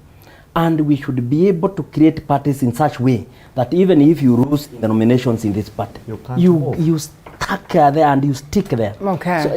So that we build serious political institutions in parties, so that we are able to take the country forward. Otherwise, what is happening now is just a joke, and in 5 years electoral cycle, we shall be having people who are governing us, who are just fighting and not actually doing the real governance for the posterity and the prosperity of our people. In the space of democracy, there is that individual right as a Kenyan, but also there are these things that hold the party together, and I think that's what we're talking about, this substance.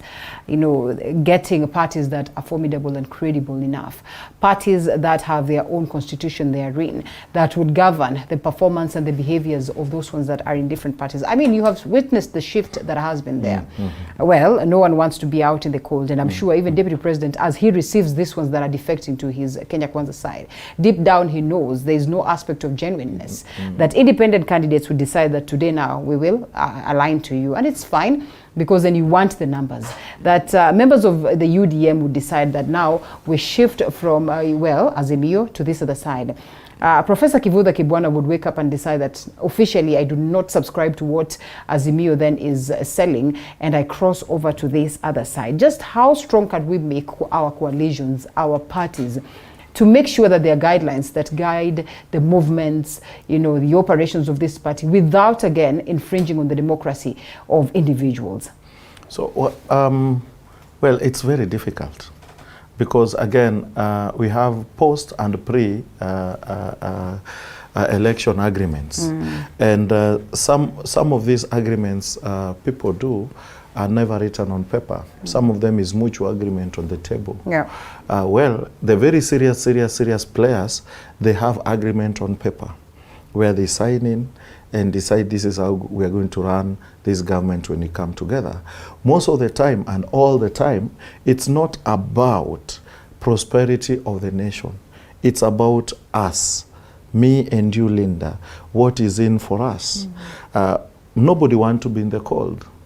Some of us have been in the cold for long, and trust you me, I will not be I'll be very happy to also get a space in the government. But whereas some of these people, what normally happens is some of them have already tasted power. and they know the beauty of power. Linda, you don't know the beauty of a very nice made chapati, the one unararua inararuka peke yake. If you've not tasted it, you'll always want to have it. So if you've never tasted that chapati, even if someone tells you it's sweet, you're like, ah, ya nini. So that's why people who have been in the cold for long feel entitled to fight for something in democracy. And this works very easily. Kivutha Kibwana, the Kivutha I know is a person who fought for the openness of democracy. But now this is the Kivutha who has been fighting for strong parties that can move something. This is now Kivutha who is walking. He's forgotten what he's been fighting for, Wakili. Now he's the Kivutha who is now looking at his own interest. So where is the Kivutha who had not eaten that chapati and knew how sweet it was? Now this is another Kivutha who's taken that chapati, who knows the sweetness of that chapati. So he's going to look for it where he can get it. He's forgotten about the people. So that is what happens. Some of us are out here will change when they are going in there. How I hope Okia Omtata will not be swallowed by that. Because that would be the saddest thing in my life. Because they say Moha Jichopevu was swallowed. Jichopevu was not as Okia. Jichopevu was making noise on TV. There's was nothing. That noise really? Yes, it was noise because it changed noise? Nothing. We all celebrated what he was doing. Well, it might have not changed a lot. We celebrated on TV. After 2 days, we forget. But did he have the capacity to change anything? It was just whistleblowing, which is actually his sole mandate. Okia whistleblowed and changed. Okia is a jurisprudence. Okia is somebody whose some of the things that is changed in the constitution are part of the laws being used today. When you go to court, they refer to Okia Omtata's cases in making other judgments. So did he change? That's what I'm saying. Okia will be very painful because Okia is studied even in classes. Wakili. Some of the things he's done are studied by students. And that guy never stepped in a law school. So if Okia comes to change, that will be the most painful thing that I'll ever go through. Only that I want to take from where the doctor has headed is that the main problem with this country and with our political parties is that the rank and file of the party, they are not involved in most of the decision making. And so most of these decisions being made are individual decisions to serve sectarian interests.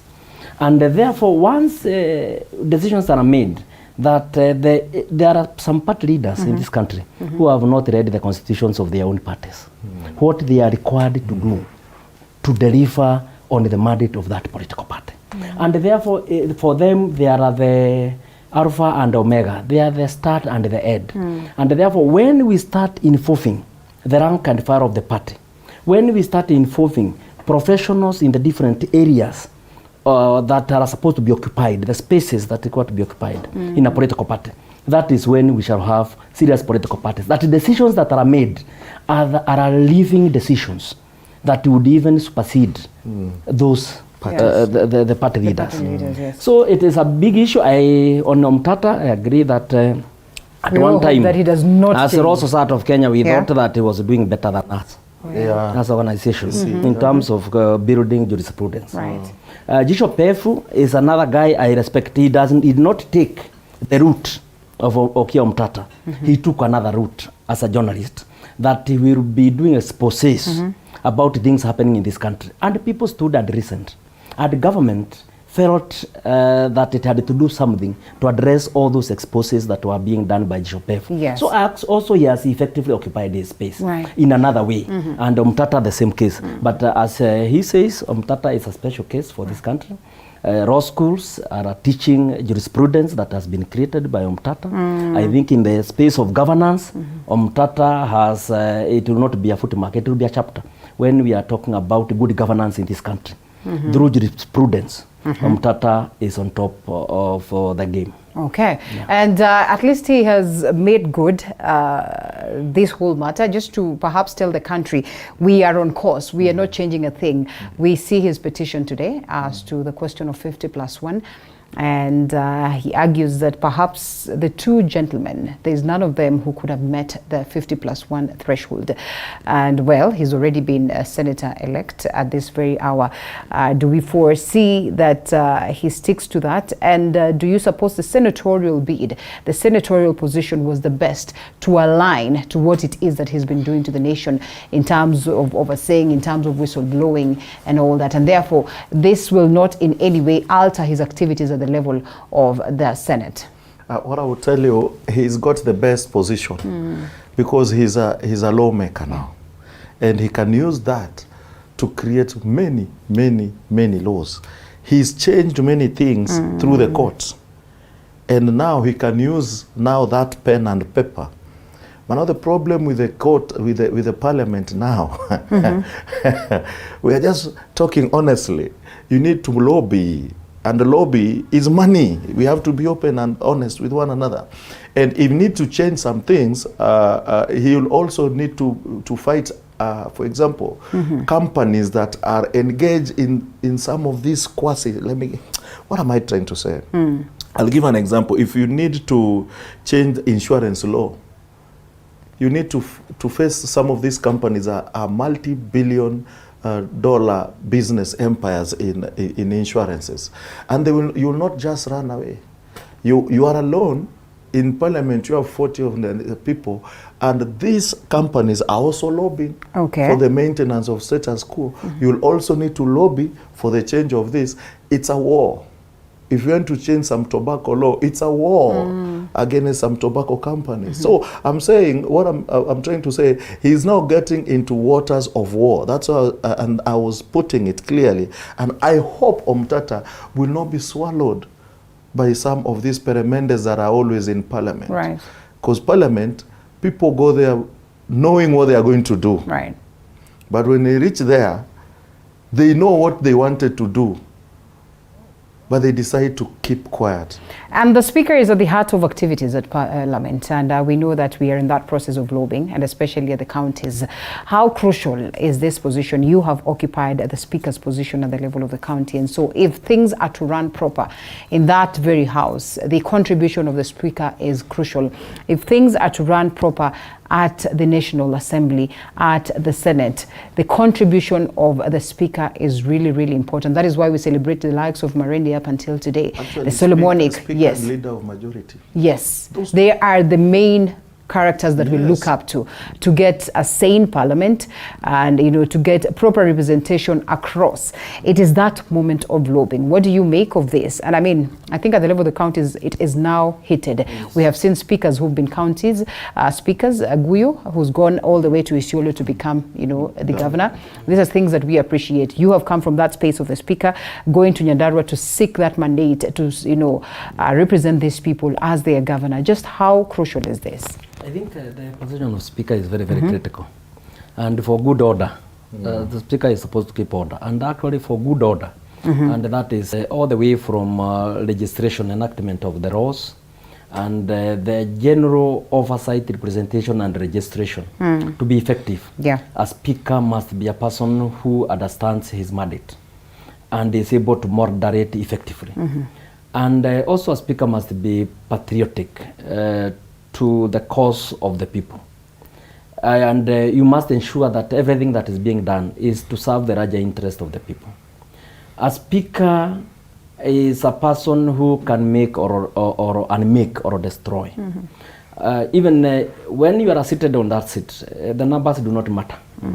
When you make a decision, it is the decision of the House as a Speaker. Where your ruling cannot be overturned by anyone unless anybody would go to court. All right. And therefore, it is a very important position to show direction. And especially for the Speaker of the National Assembly, they were only the one for the Senate, where the budget is made and all those crucial decisions, including most of the appointments are done, are defecting done. The position of the importance of the position of the Speaker cannot be gainsaid.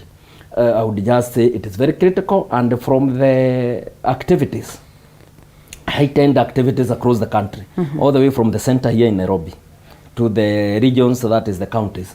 You can see that all those people who are occupying positions, and they feel that they are not sitting pretty before they know who will sit at the top of the other head, as the head of the other arm of government. So I would suggest that it is a very, very important position, and as members for Parliament group and the Nairobi, let them get us the right person for the National Assembly, for the Senate. For us, obviously, we are saying we have the best people to serve the interest of this country, as Kenya Kwanza, that we should be able to produce the occupants of those positions. And also, obviously, in the counties that we control, we expect that we, among ourselves, we have people who can serve this country diligently and move us to the next level. Okay, let's imagine that it will be a Kenya Kwanza government, and I know you don't want to imagine this because we already have this Supreme Court petition, but let's just imagine. Okay. And they have outrightly told us that it will be Wetangula. Again, taking the people of Bungoma for a by-election.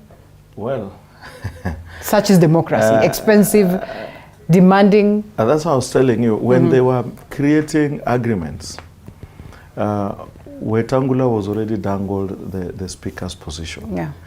And Musalia was dangled the chief secretary, come the minister for trade. Okay? So I don't know still if they are going to give him the trade or there's something else, but as I knew, that was a ministry that was dangled to him.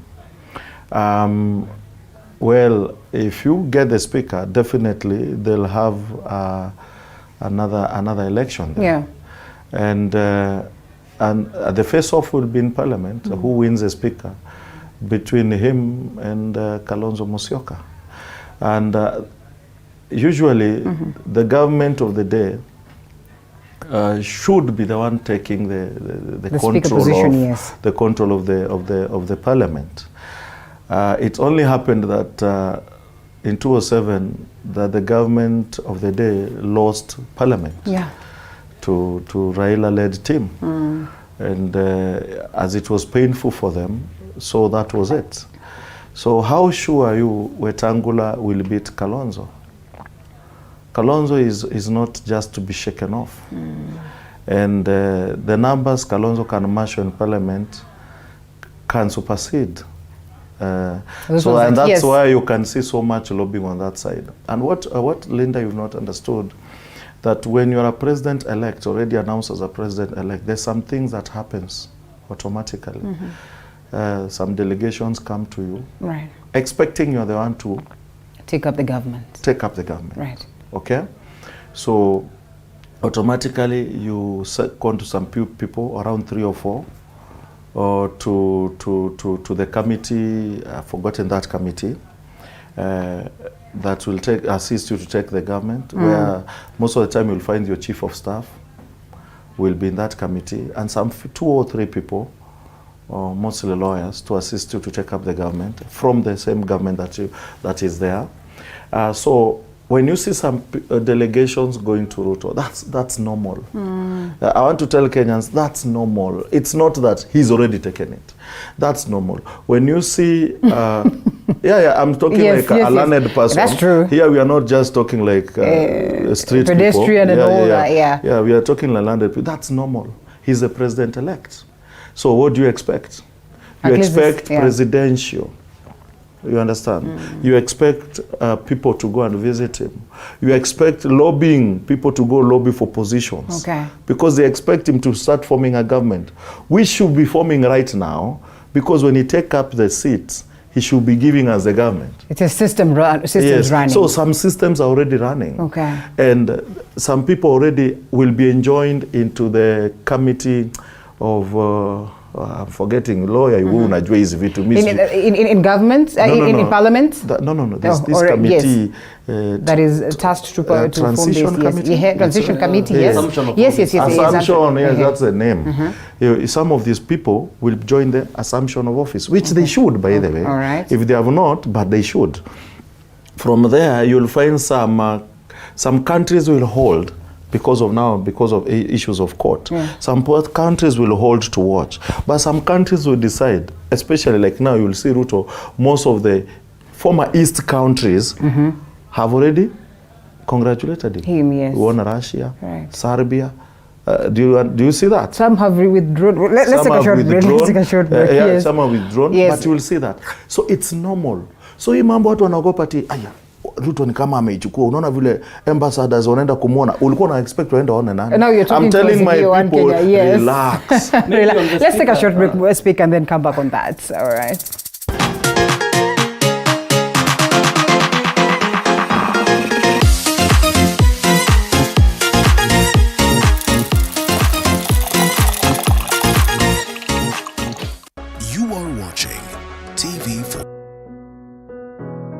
Despite being visually impaired, he is a jack of all trades. It is our quest to find answers on how to take care of children with special needs and those with disability. You do not need to see musical notes to understand music, but rather to have your soul feel the vibe.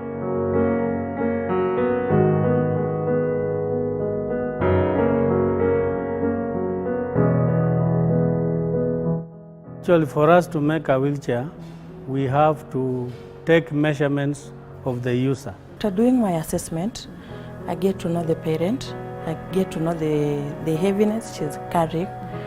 Disability comes at different stages of life.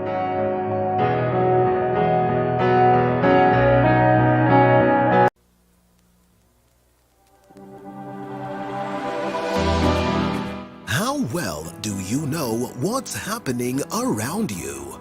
Morning Cafe with heated political debates.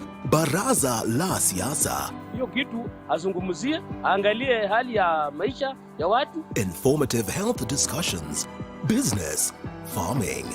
Tasty Wednesday, Fitness Thursday, and Feel Good Friday with amazing. Yes. Every Monday at 7:30 p.m.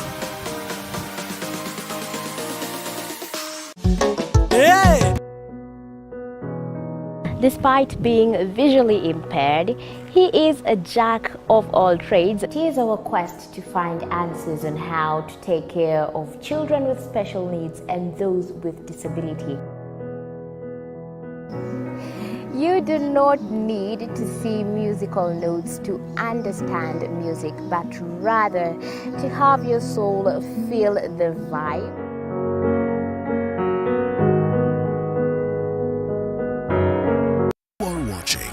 TV 47, the home of untold stories.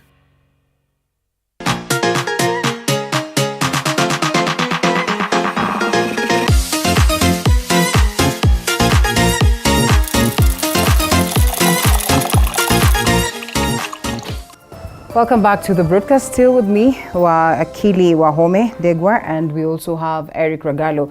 And so, gentlemen, on that very matter, Wakili, you wanted to say something. Yes, I wanted to say something on the speaker, my good friend Dr. here. I would assure you that the position of the speaker is gone for the National Assembly. You know, the Speaker of the National Assembly is not elected because of party affiliation. And the issue is that even those members of Nyandarua Chap, those one of PA who have a coalition agreement with Azimio coalition, they will not be tied down by that coalition agreement. And it is actually secret ballot. And therefore, with also the 11 out of the 12 independent candidates, and then UDM of the Northeastern, and the UPIA coming in, I can assure you that Wetangula will win. There will be no competition from Kalonzo Musyoka. Okay. So Wetangula is getting it. All right. Where the Azimio would have had a chance is in selection of the majority leader of both the houses, mainly the National Assembly, where they had the numbers. But now again, with UDM coming with 8 MPs to the National Assembly and joining Kenya Kwanza, and already there is a coalition agreement, which I believe has already been lodged with the registrar of political parties. Then, my friend, unfortunately, the leadership It's in a the sure House thing is for- that yeah. one we have taken it as we wait to confirm the 5th. But this political game of Weta, just kidogo, maybe in 2-3 minutes, and I know you have worked with Weta, that is on the NASA side, that is always very categorical to say that in as much as I'm part of the principles, and I know that I enjoy some magnitude in terms of numbers, and perhaps the Gideon Moi style, I'll still try to defend my seat on this other side. I mean, just how calculative is that politically, that now he has to take, his people through a process of a by-election, well, simply because he was trying to trade safe. One of the key people who have known how difficult it can be to be out in the cold, and has he ever been out in the cold since he started politics anyway? No, he's not. He's not. He's not. And therefore cannot afford. He That is why he will go for this particular position, at the same time eyeing the bigger picture. Yeah. You know, when you are planning your future in politics, you must look at the worst case scenario. Okay. And for Wetangula was that Kenya Kwanza we might lose the presidential election. And same is and what he also thought maybe not have the sufficient numbers in the National Assembly and Senate to make him a speaker. Right. So being informed by that, then he made the right decision that as an ambitious politician, and as a politician you must always be ambitious, have that ambition to look at the next move that you are going to take. Some of us are now at 2027 and even 2032. What you would want to do so that you can lay the right infrastructure to be able to propel you to that position. So for Tagura, I nampatia heko. Okay. What he did was the right thing. Not many people would have thought on those lines. Others would have thought that it is obvious, but Wetangula did not take any chances. Let's talk parties. You say you're a life member of CCK, Chama cha Kazi. Yes. This is for Moses Kuria. Yes. Will it hold? Yes, I believe it is going to hold. Right. And I think now Kenya, we have agreed that we shall not be able to govern without having coalitions. Okay. And there will always be two major coalitions in this country. So as CCK, I believe that the most important thing is that we share ideology with the UDA and other parties within the Kenya Kwanza coalition, and that we shall occupy our spaces, mutual respect and cooperation, and we be able to push the agenda of Kenya Kwanza to take this country to the next level. You are a firm believer. If I want to interject a bit, CCK will only hold on if Moses Kuria gets a ministerial job.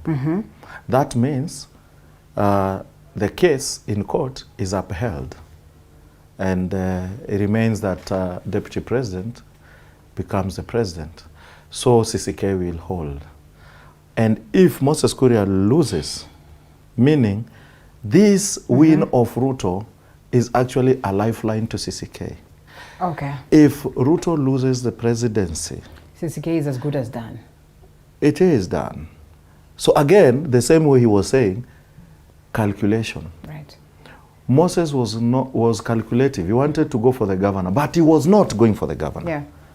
He was playing a card of ensuring that his party grows and gets many members, both in all houses, the parliament, the Senate, and in the county houses, okay? Which he's done very well, extremely well, to say the least. Right. His party has members, okay? But will his party hold?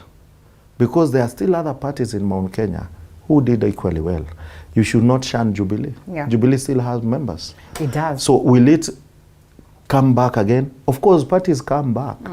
So how will CCK hold is if Ruto becomes the president. Okay. That is the lifeline, and that is the truth. All right. Yes. All right.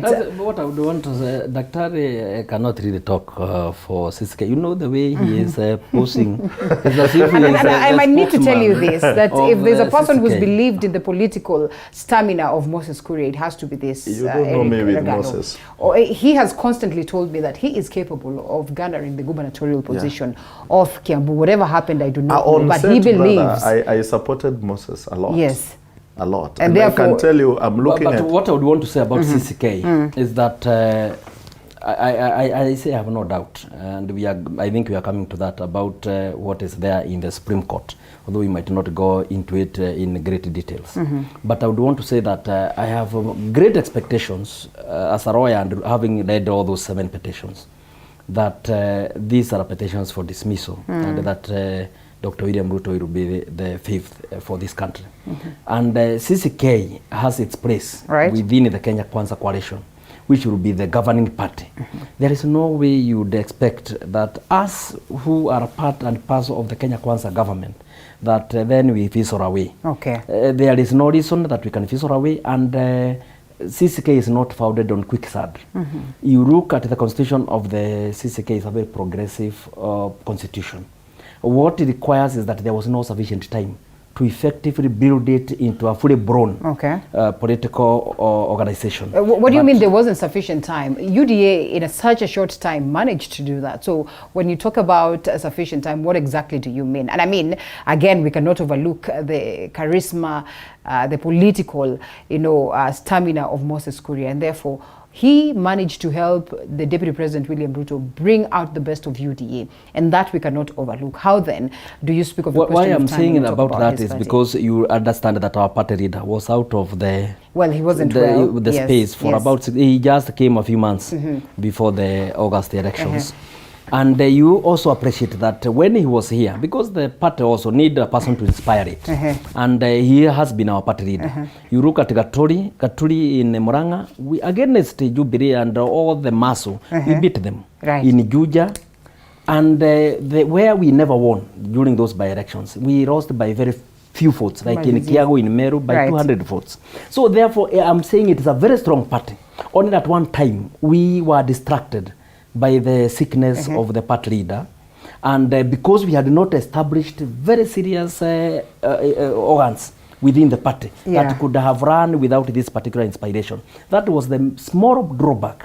But as we regroup, I can assure you that in Kenya Kwanza we can effectively occupy a space, and that going forward, obviously, CCK is a party to watch within the Kenya Kwanza coalition. And that UDA is William Ruto and William Ruto is UDA. That CCK is Moses Kuria and Moses Kuria is CCK. That ODM is Right Honorable Raila Odinga and Right Honorable Raila Odinga is ODM.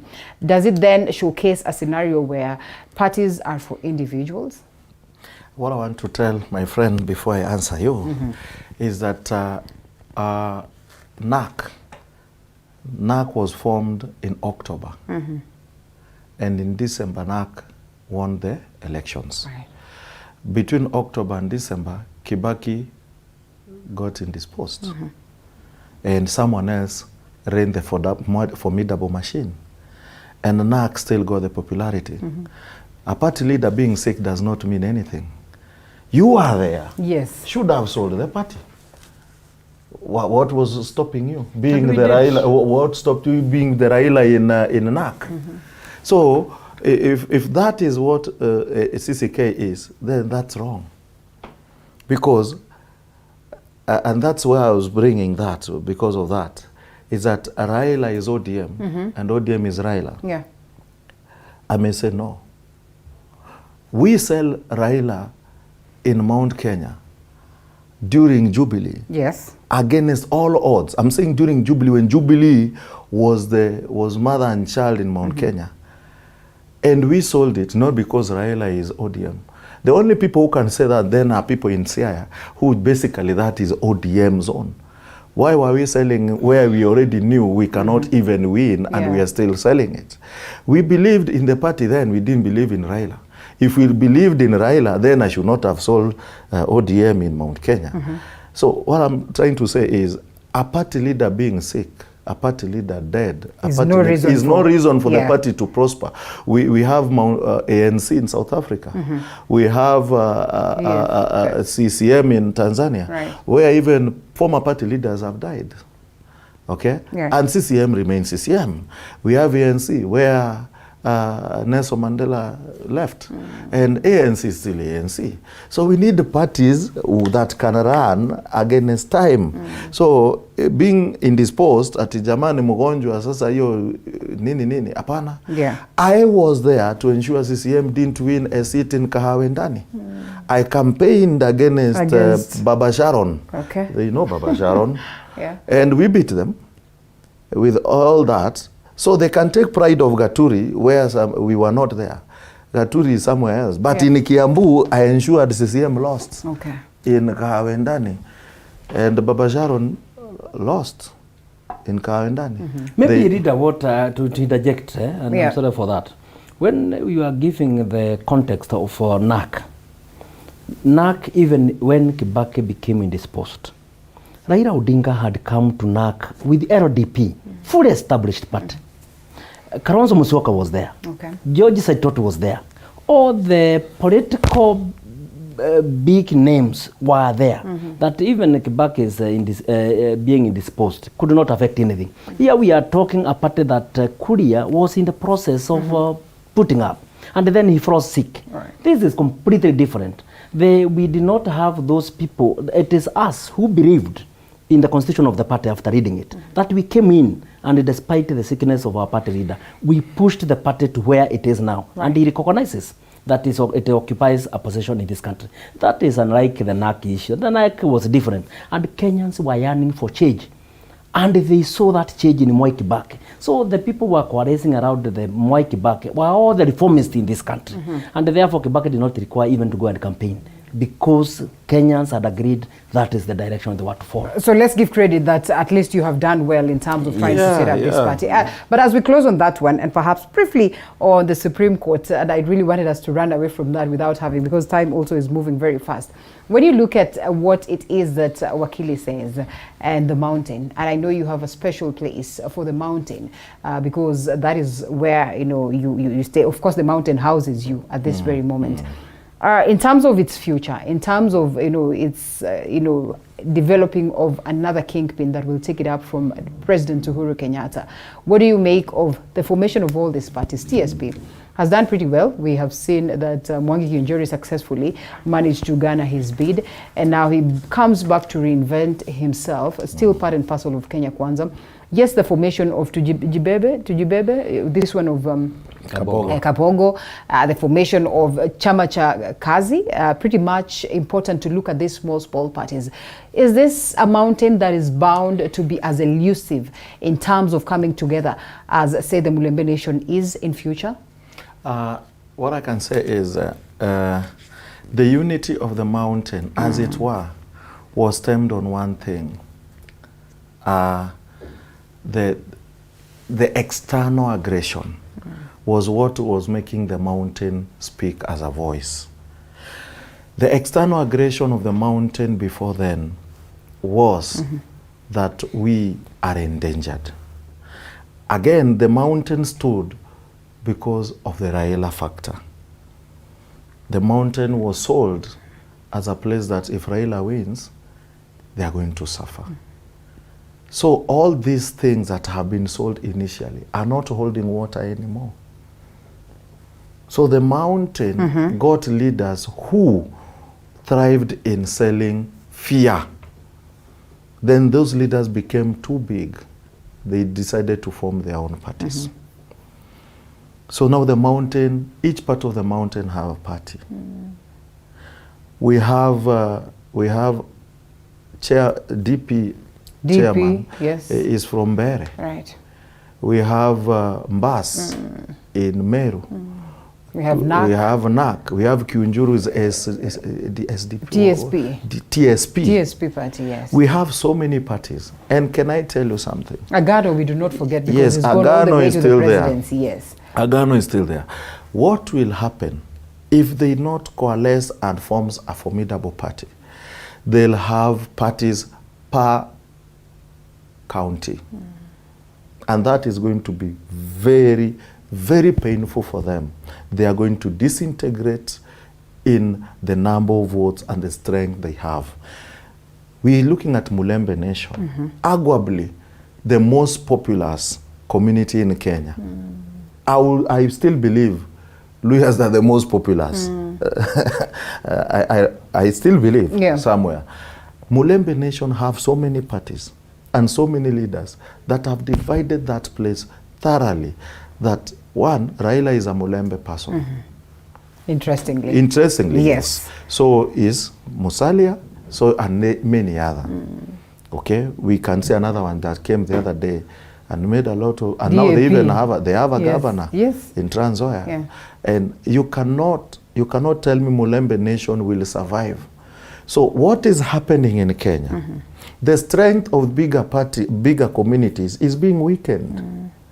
So the knowledge and the thought that any other community cannot rule Kenya somehow naturally is weakening, they're getting weakened. So what is happening, and the happier I'm talking about now, that tomorrow a person from the coast will rule Kenya because the big communities will divide within themselves. Right. It's called the Kilkenny cats, and he knows the story of Kilkenny cats. These people will eat each other. Kabogo lost the governorship. How? Because he's looking for a space to put his authority within other authorities. So is Moses Kuria. So what will happen? They will eat themselves. So any other person will come up. By the time they realize they need to coalesce and form one group that can bring back the glory they had, it will be gone. So yes, and I mean, does it not disturb you? And also Dr. Masanga is asking you to tell him about the bid in Nyandarua, what really happened. And I think we all are excited. He's asking what happened to you in Nyandarua, the bid and all that. How successful? Oh, I was not successful. Right. And I said I never failed.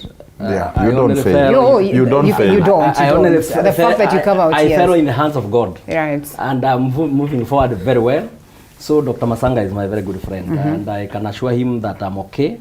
I'm looking into the future, and confident that the future holds a lot for me, and therefore we shall continue being patriotic and working for the best interest of this country. I want to disabuse this notion that Mount Kenya we are divided. Mount Kenya actually, can have even, we have about 11 counties, including Nairobi and Nakuru we talk about when we are talking about Mount Kenya somehow. I can tell you we can have even 22 parties. 2 per county.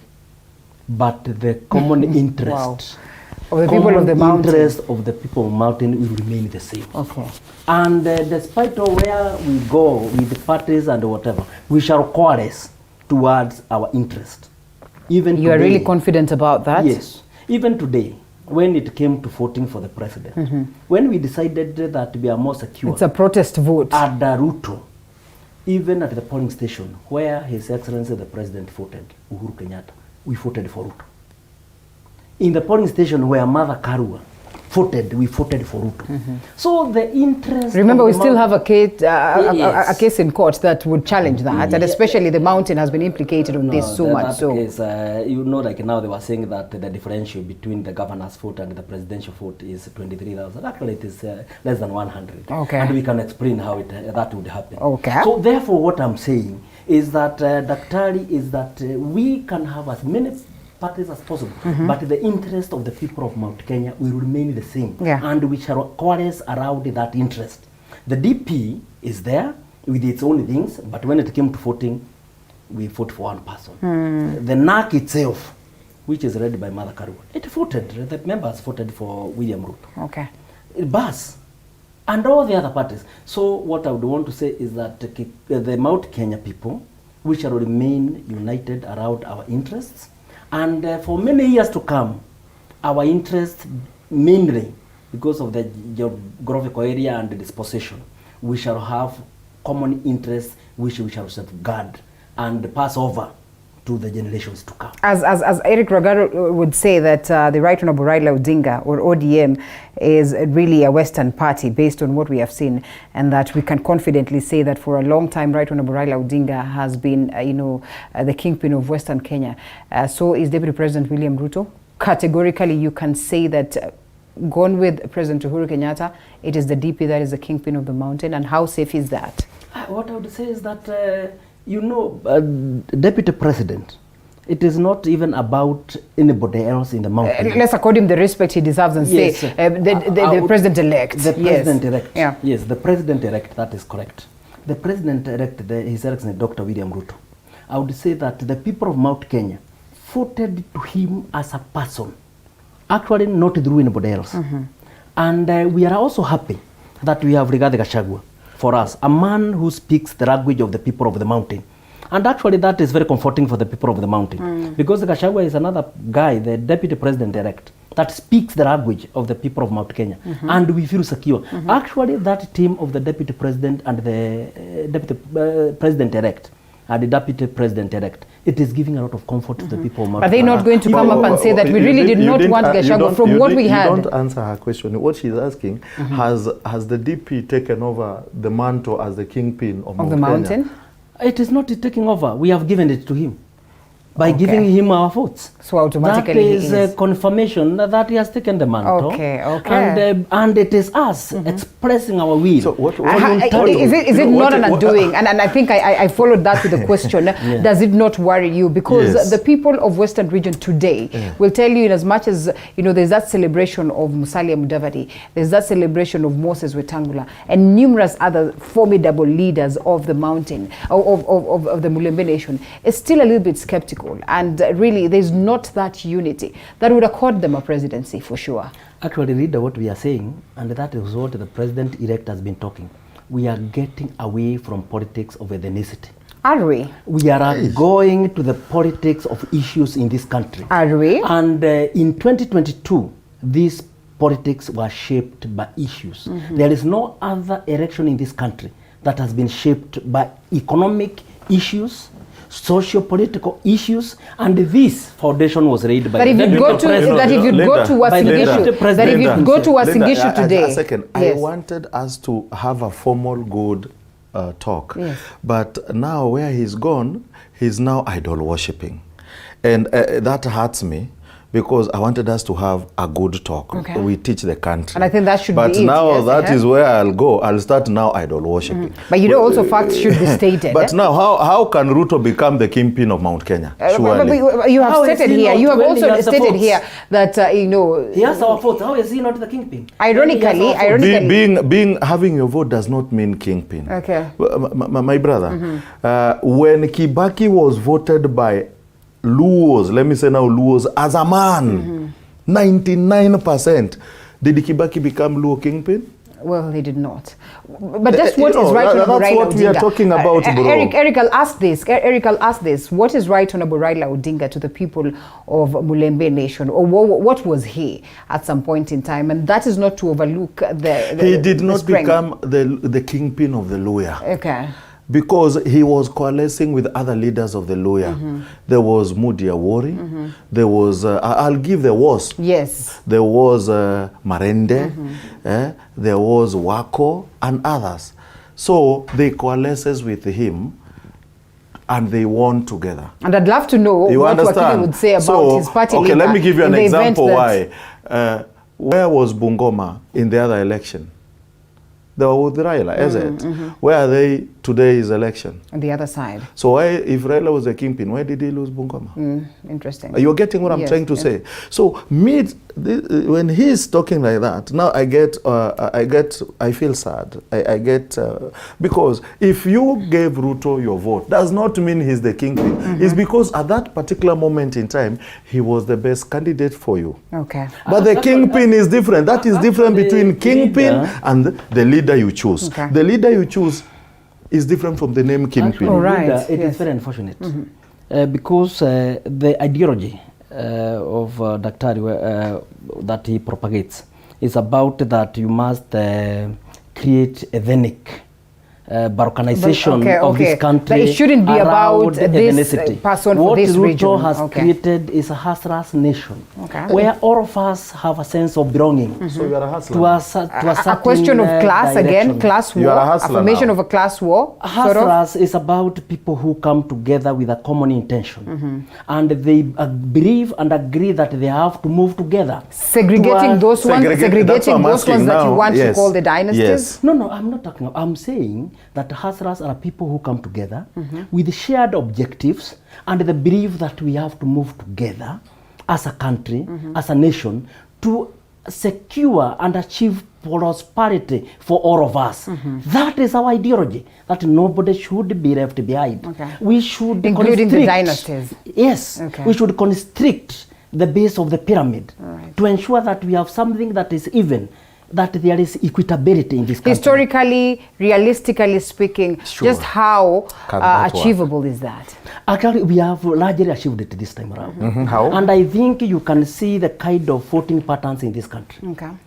Ruto, the votes, like now in the coast province. No, we are not asking votes. Mheshimiwa, you know you're a legal mind, yeah? Yeah. And therefore, when a matter is in court, you cannot, and I mean, that's why perhaps many people questioned that meeting by Azimio side when we saw, well, Martha Karua, who's also a legal mind in the country, topmost, the likes of Stephen Kalonzo Musyoka, as well, coming out to already appreciating and showing bravado and confidence that really this one we have taken, when it was not called just yet. Upon that declaration by Chebukati, it went contrary to what it is that they had told their supporters. And therefore, as a legal mind, I would expect that, you first of all take a backseat for us to see how this case will proceed, for us to, also have the confidence to articulate it the way you are, in as much as you're a diehard. I think if you saw the Supreme Court rules, which had been enacted by Justice Martha Koome, to say that you should not comment, especially lawyers, about matters that are before the Supreme Court. Yeah. The judges are expected to be able to divorce themselves from what is being said out here. That's true. And they are supposed to look at the code letters and the spirit of the law when they are making their determinations. And here where we are with the doctor here, nobody can stop us from commenting on what is in the public. And that I agree. And what we are saying... I agree that, yes. I agree to that. My argument is that when you know very well that it is in court, as a legal mind, you understand that based on the evidence that is presented there, this case could go either side.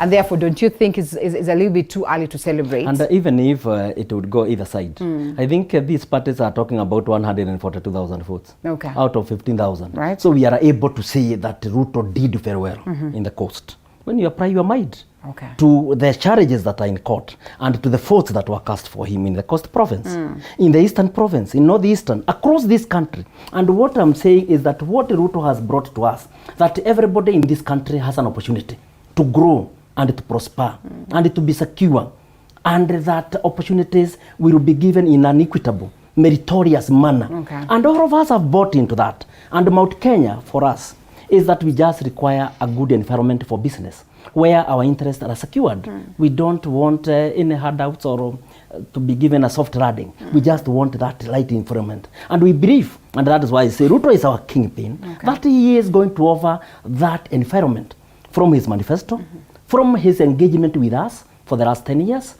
And I told you, Rita, the other time I was here, that anybody can try to belittle the president-elect, but he is already in our hearts.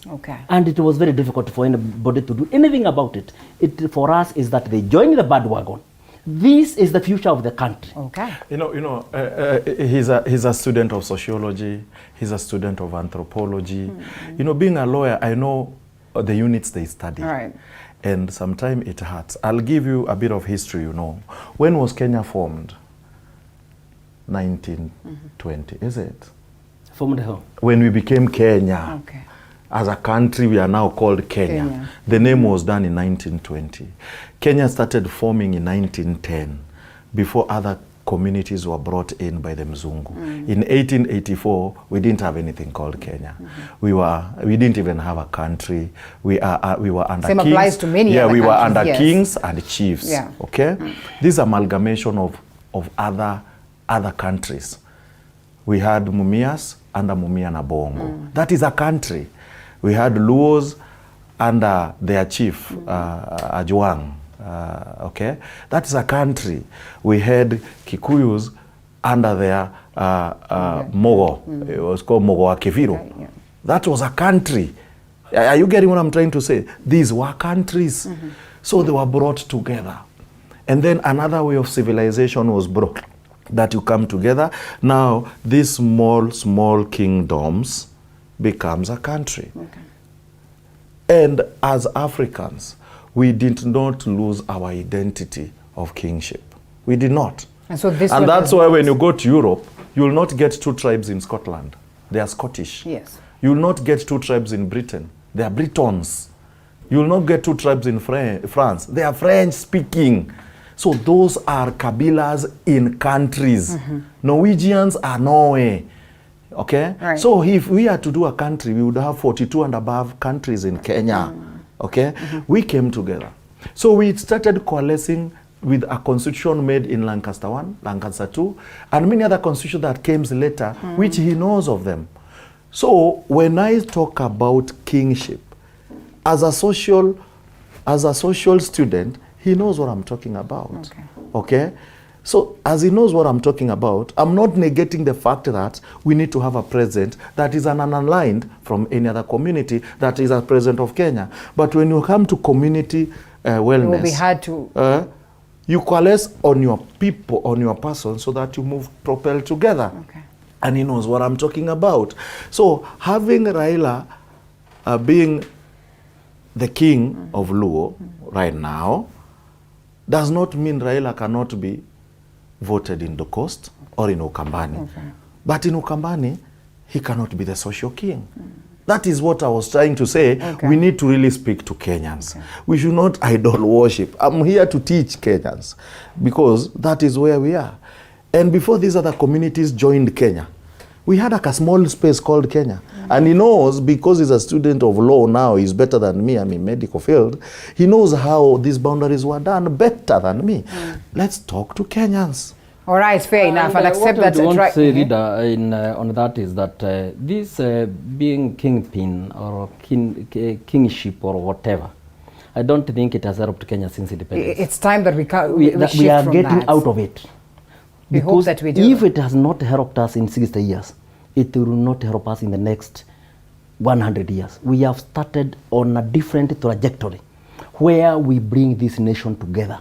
We come together, amalgamate, and have clear objectives into where we want to go into the future.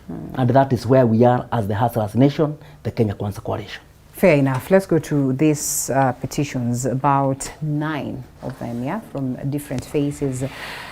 Kuria himself challenging the Azimio petition as well, says this one should be quashed by the courts on his very own grounds. He presents a couple of matters that should be looked into. Omtata with the 50+1.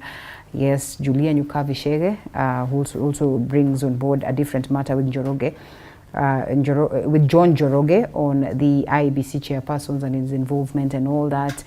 We have seen Helef Khalif also on the question of audit of the electoral technology and the displays and also the access to the KIMS kit by the officers. Then Ruben Kigame, who I know this one would be a big deal because, well, remember towards the last minutes as we were getting into it, he won the case. He won the case. So I don't know how well then the courts would overlook this and say that, you know, let's just quash that one. So that's a matter that really would be crucial. Of course, the Azimio One Kenya that has been presented, also on that one by the youth advocacy group on, they say that they have evidence of manipulation. We do not forget what John Githongo speaks of on this person who's spoken to them, you know, in confidential, and of course, speaking of this affidavit, pretty much a common matter as at hand. Your expectations for this matter, Eric? My expectation was my expectation before even we went to court. And immediately the announcement was done, I remember Linda coming to here, TV47, and we discussed some of the things that really went wrong. And some of them were easy spoken and easy seen. Well, there are things now in public domain. Back then, people are not understanding what were people talking about, 0.01%. I tried explaining that. And I remember the monitor TV that was in Bomas was put off. Nothing was being shown. I remember talking about 27, or rather that time I was saying 28. I was not getting the number right. But right now the number is 27 units. I call them units that were not announced. And to Chebukati, they were not going to affect anything. So not that he didn't have the numbers. Yeah. He had them, but he just you decided not to announce. Which I would say he decided because he already had them. Those things were already there. Yeah. He decided not to announce. And coming to where we are, and his involvement now came back open to the people. And now people are discussing really why are we this. What my expectation is, in any legal constitutional matter, there is no loser. The winner is the Kenyan person. I'll give this to Kenyans. People who were there in 1988, how was the election? Wakili was there. The shortest Mlolongo would win, just because you are aligned to some place. Came to 1992, where we changed Section 2A. The winner was Kenya. We had multipartism. Came 1997, we got IPPG. The winner was Kenya. We got Akina Jack Tumu and others into ECK then. Came 2002, Kibaki went in because of the changes that started in 88 all the way. Who was the winner again? Was Kenya. Yeah. Are we getting this? Came to 2007, we won, although we fought. But we won because it showed us we can still coalesce together, have a common goal, and move the country forward. Yeah. Coming to 2022, where we are now, some of the things happened in 2022 were because of the ruling in 2017. Yeah. We couldn't have seen vote, from 34A, and you download them. Back then, you could not even know where the server was. Neither even see any document after you voted. So some of these things, there's open democracy as we move on. Someone will question, why is it Raila? Because, and I want to say this, because it is Raila. He was there in 92. He was there in 97. Some of these things we have seen Kenyans have won, he's been part of them. We are now looking at electoral democracy. Could it be some of these litigations we are taking to court will make us have a better country to vote from MCA? Yes, because whatever side it goes, and Wakili will agree with me, whichever side it goes, you don't pour the water with the baby. How is the English said? So there are issues that will be picked in some of this that will change the voting in 2027. So who will be the winner? Will we have a situation where we'll have a better voting in 2027? That one I can say yes. It doesn't matter where it goes. So some of these changes are apparently slow, but they are better. We may look at ourselves hurting so much because tuna vote, wengine wanafurahi, wengine wanakasirika. But let me tell you, Kenya is better than Ethiopia. Just how helpful will this be, Wakili? And perhaps this sense needs to be, of course, instilled into the people of Kenya. Because we have heard them say that, Raila, and let's not laugh about it, but sometimes they say, at Supreme Court, inasema karibu customer. Because sasa wanajua Raila Odinga. That's why he said, why Raila? Why Raila? And so we ask this, just how important is it for us to go through this process? And because it's not right on Raila Odinga who's going through this process, but the people of Kenya, at a point where, we are tired, we are reeling with tough times economically, and therefore some would say, can you just allow us the peace so that we can move on at the expense of something that will be very crucial in the formation of our democracy because it's in progress? I think one thing I would first want to appreciate and recognize is that as a country we have really moved forward. That we have no fights in the streets. We have all agreed that the court is the impartial arbiter for our grievances and disputes. And we are ready and willing to peacefully approach the court to determine such more emotive issues as a presidential election outcome. So that one is a very serious win for Kenya.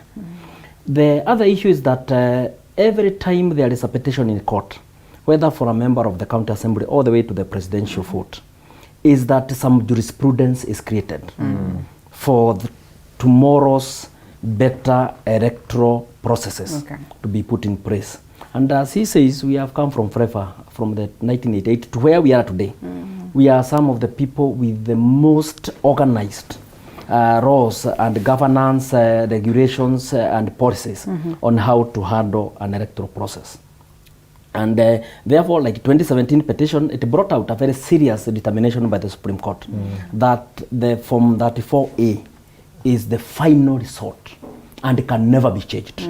The IEBC can only report to the Supreme Court or to the High Court in the case of the other elections about in error on Form 34A, but it can never be changed.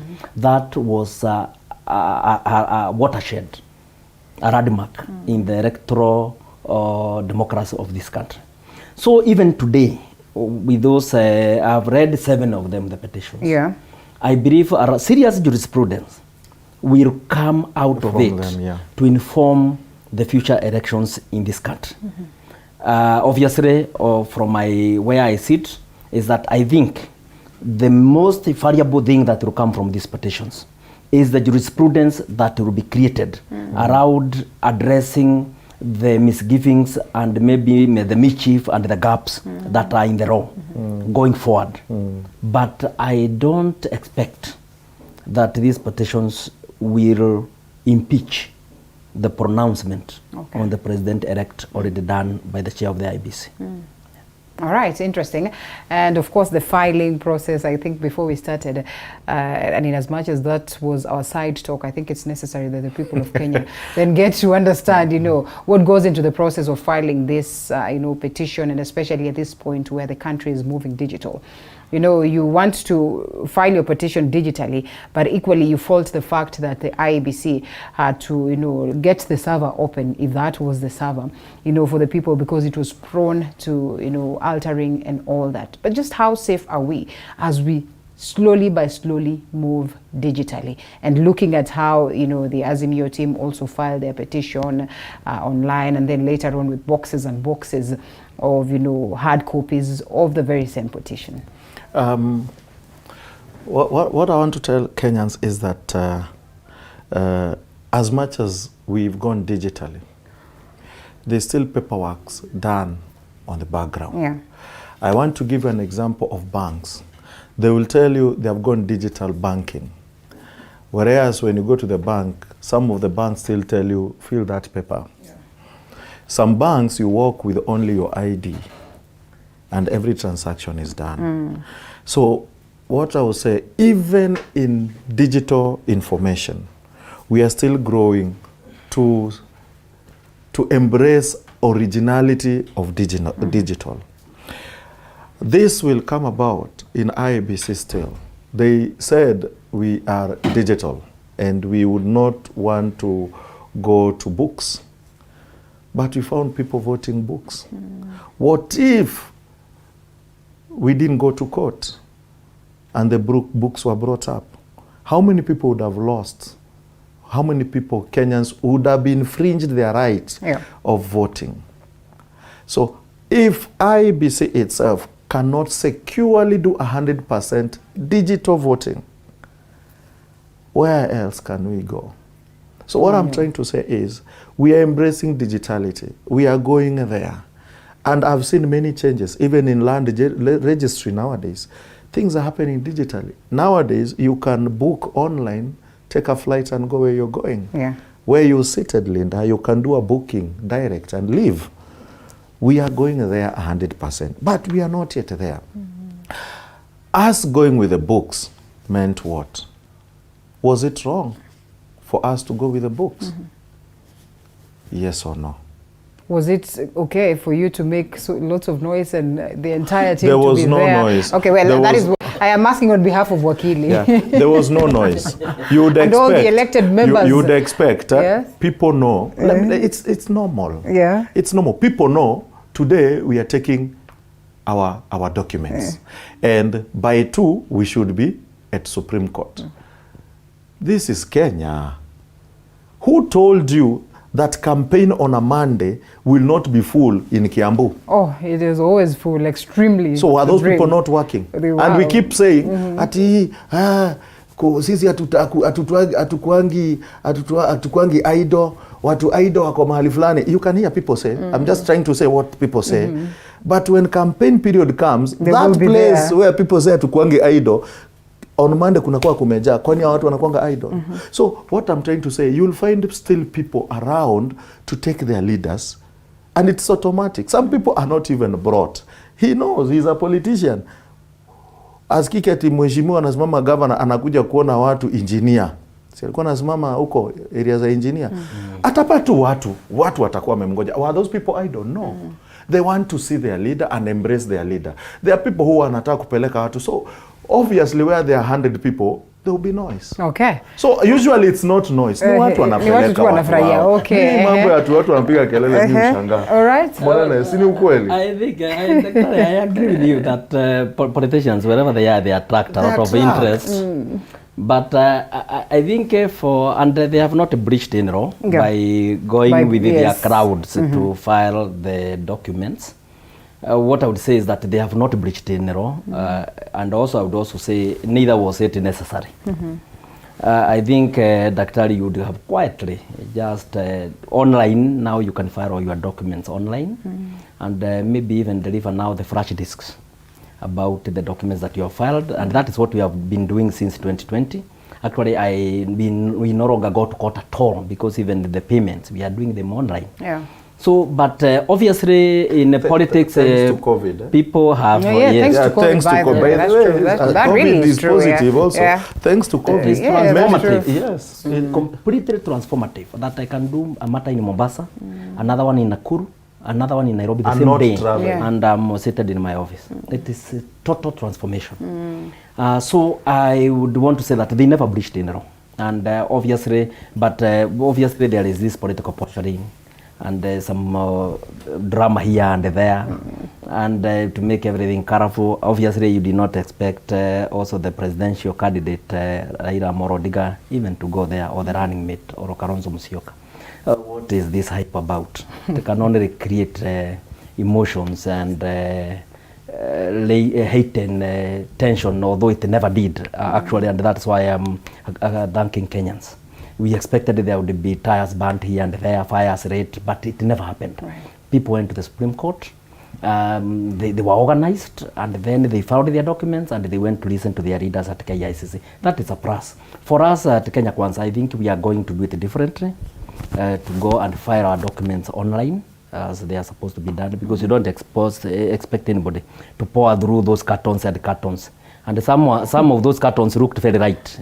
I was wondering whether they had anything inside. A very big carton, but Mother Karua is just holding it with one hand. So actually it was for political posturing and drama. So we are going to quietly do that and file our papers.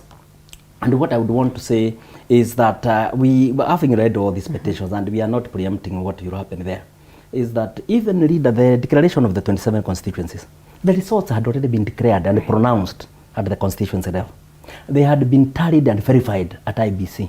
There is no requirement that Chebukati should pronounce again those results of the 27 constituencies at Bomas. There is no such requirement. The requirement of the law is tallying and verification. All right. And it had been done. If at all they're going to, perhaps equate to what it is that Chebukati has arrived at, then it's fine. The pronouncement made by Chebukati on the president-elect, it contained the results of the 27 constituencies. Okay. So therefore, this is actually, that is why I'm saying it is a grammar.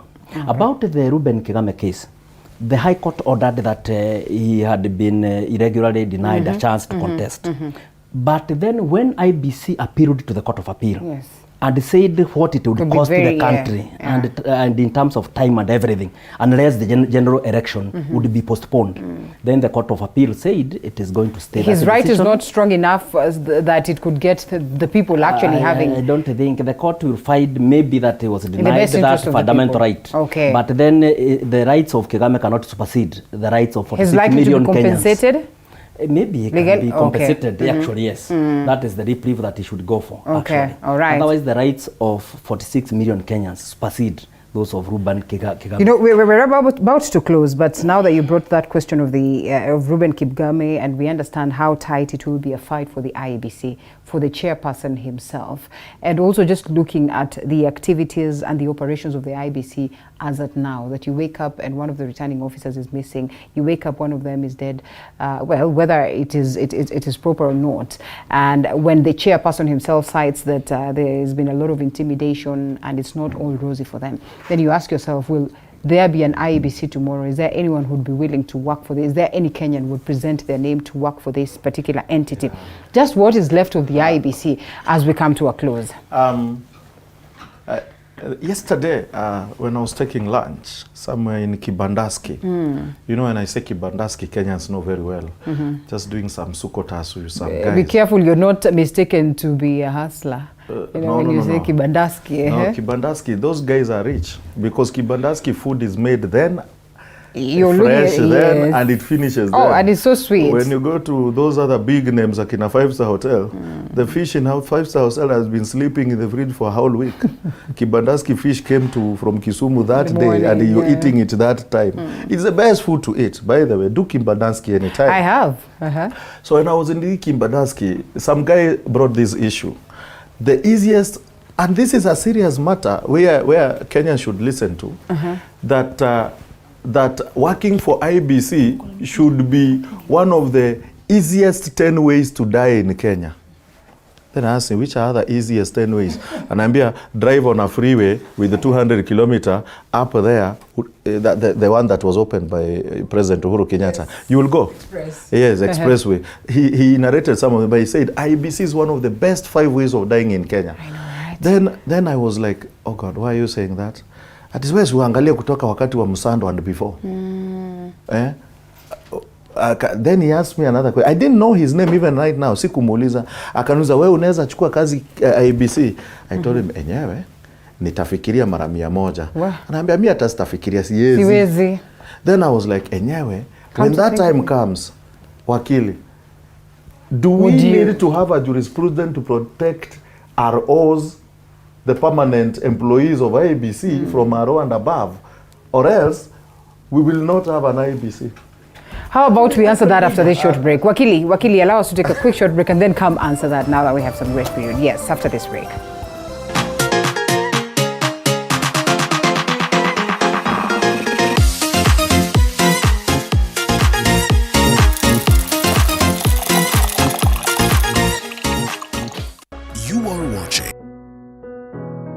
Despite being visually impaired, he is a jack of all trades. It is our quest to find answers on how to take care of children with special needs and those with disability. You do not need to see musical notes to understand music, but rather to have your soul feel the vibe.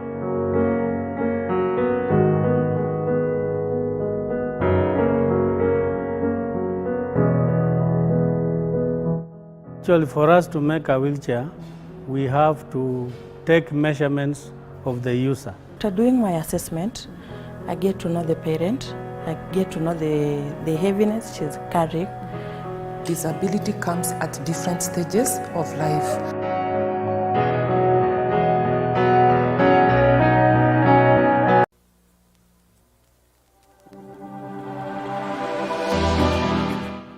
Well, do you know what's happening around you? Morning Cafe with heated political debates. Baraza la siasa. Hiyo kitu azungumzie, angalie hali ya maisha ya watu. Informative health discussions. Business, farming. Tasty Wednesday, Fitness Thursday, and Feel Good Friday with amazing DJs, celebs, waimbaji, kuna comedians, alafu kuna wajinga, and music bands every Monday to Friday from 6 a.m. to 9 a.m.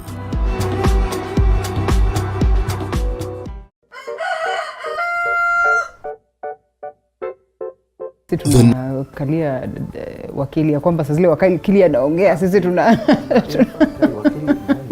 But then they are also appreciating you as much as somebody else says that she's been seeing Linda here for quite a while and Cindy leave.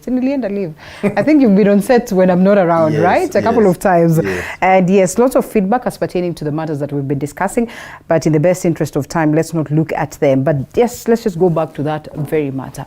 That it is quite scary. You know, Chebukati is almost exiting. Just who will be confident to take up become the chair? Yes, to become the chair of IEBC. Actually, I think from the time of Musando, we had security for the returning officers who make the pronouncements, and therefore they are the targets. You'll find like presiding officers and the cracks, nothing of them has visited harm, or harm has visited them. But the returning officer who makes the pronouncement, which you can only impeach through a court process, they are the targets. And therefore, although all of them are provided with the security, at least a security officer, But with what is happening, I think we need to look into that issue. Yeah. Over and above the individual police officer to guard them, what else should be done for them to secure their lives? Because it is very unfortunate that at the end of every electoral cycle, we are burying people, leaving families destitute. So it is a very unfortunate issue. And I think if the security issues are addressed properly, then we shall be able to have people even wanting to work for the IEBC. And IEBC will remain independent and as well grounded as we know it. Yeah. I think Chebukati is going home. Yes. I don't know within what time, because the process to start... it should fall to next year, I think. 6 months. Recruitment must be start 6 months before the retirement date. It should be now. So it should have started if it is 6 months. Yeah. But then I think IEBC has been destroyed in a way that we have to look at the entire IEBC infrastructure after we are through with this. With the kind of the way the commissioners behaved, the Chebukati is there and his, two commissioners and the other 4, how all these things has come out. And actually I wrote in my my Twitter handle that I would be petitioning the president-elect to form a commission of inquiry into the conduct of the IEBC after these elections. So that, because we cannot have these commissioners continue in office until a very serious commission of inquiry is conducted. Because really it's very unfortunate that we have a commission, we have signed confidentiality agreements under the IEBC Act, and instead of raising your issues at Bomas, where they would have even walked out of the Bomas and raised their issues. In a meeting of the commissioners, there are minutes taken where you could have registered your protest. Then you are running from your offices and going to Serena out there to shout about an election. These people would have taken this country into war, except that Kenyans have matured. And therefore, that is not forgivable. And I think a commission of inquiry will have to settle these issues. And true to it, well, it could have been justified for them to, these 4 commissioners, to take such an action if genuinely, and I think they said, and I think that is democracy as well, the fact that you can stand and say, you know what, we are not party to this because we feel like there are some anomalies to it. I don't know whether you were watching at that moment. I was there. I was in Bomas. You can imagine. And you were in Bomas. We were watching on, you know, like split screen. Bomas and Serena. No. We were in Bomas and we would watch on you know, this, we also have TVs nowadays on our phones. It was a moment of silence for a minute. What I can tell you, and what my brother is saying is the truth. Yes. And I am one of that person who will be very happy if we disband the whole IEBC. We get a commission of inquiry. People who are to go to court, they go to court and they get sentenced. And in fact, that's my question. Where is Chebukati headed after this? Yes, from those who messed this thing. Because we will not be here if there will be no wrong. After your 400,000, I'm 100,000, I'm after your 20 votes, ni mingi. Because there's a time you only need 50 plus 1. And if somebody was one vote, so you can't if somebody denies you, if somebody denies you that one vote, Mheshimiwa, you're in trouble. So 1 vote is way too many, because 1 vote is 1 human being coming to vote. That 1 human being dead is many people dead. That's what I'm trying to think. Those are those that messed us as a country, not as Kenya Kwanza or Azimio, because we are not looking at any party here now. That Aro who messed us, afungwe. That chairman who, if he did wrong, afungwe. Any person who did wrong in the IT, wafungwe. Statistics, wafungwe. Atuhurumi mutu, because election is about prosperity of a nation. If you mess an election, una stop country. If you mess an election, you can take us to civil war. If you mess an election, you've killed many humans. I mean, what is this person, all these people try to joke with? So anybody messing an election is somebody taking us into gallows. And it should be written that anybody messing an election is somebody who is toppling the government. Because there's a government being formed by the people, you are toppling the government of the people. So, wewe unafanya uhaini I am not a lawyer, but I'm trying to think as a lawyer, because we are forming a government through the people. Unatopple the government of the people, then wewe unafanya uhaini, uende ndani miaka yako yote, na hata kama inawezekana unyongwe kamiti, because that is very wrong. Yes.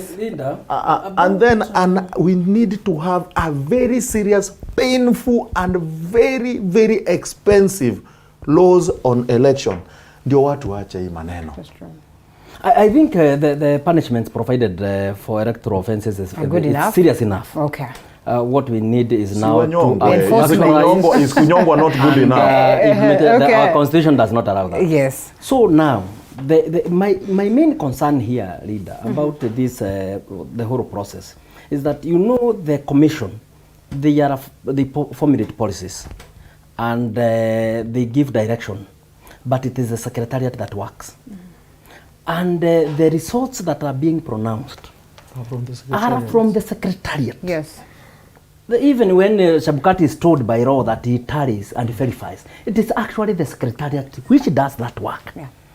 So what my main concern is, these 4 commissioners, were they stopped from consulting the secretariat to know how they were doing it?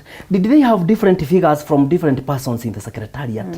Where did all this come from? Yes. Because for them, it is about presentation of the documents to them as it is, and they are pronounced. So where they are getting this, and you also remember that they have never mentioned about figures they have, different from what Chebukati pronounced. Well, they have never that also the data has been tampered with. That is on the 30. But they have never offered control the figures for that data that is not tampered with, and that is the main factor here. That is the main factor. Okay. They have not offered anything. Okay. So actually, it is very unfortunate. And I think for this country, we shall never want to see an electoral commission that would behave in that manner. When it is about elections, we cannot afford to see the kind of shenanigans that were demonstrated to this country. Gentlemen. Where people cannot speak in one voice in very, very simple issues. And read again, and Dr. with all due respect here, is that when the chief agent, even for the Azimio, at the Bomas, when all the tallying was happening, there was no complaint, no protest, a single one, until it came to the signing of the final document for pronunciation. That is only when, after they looked at the figures, and they realized they have been beaten. Yeah. That is the only disagreement that came up.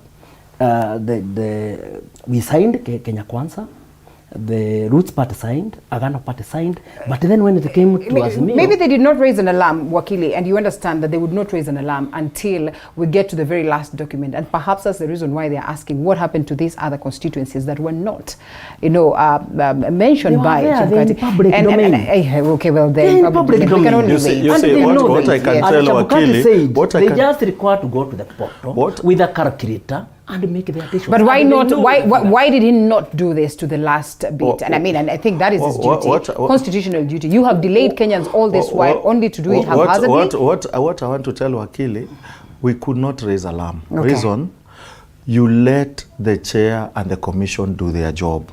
It will be infringing to stop the commission doing their job. It is wrong. That's why in 2017 it happened the same. We were in Bomas. Until the last announcement is when we decided we are not going with that announcement, we'll go to court. You understand? Until the last announcement. Right. You keep collecting what is coming and what is happening. You keep collecting. So I don't know whether he want to tell us, he wanted us now to throw stones in IEBC chairs. No. You wait because he's announcing wewe endelea ukitabulate. So ikifika mwisho wambie we are not agreeable to this, we are not agreeable to this, but we've listened to everything you did, we are not signing, let's meet to court. Is that not okay? You know something? Yes. Very simple. That the Azimio, they had agents at the polling station all those that from that 4A, except where they did not have agent, because some of their people, their coordinators ate money for the agents. They never had some agents in some places. But we agree that the law should protect them, whether they have agents or not. But we are saying, yes, where they never signed is because they did not have an agent. Agents. So nobody could have signed for them.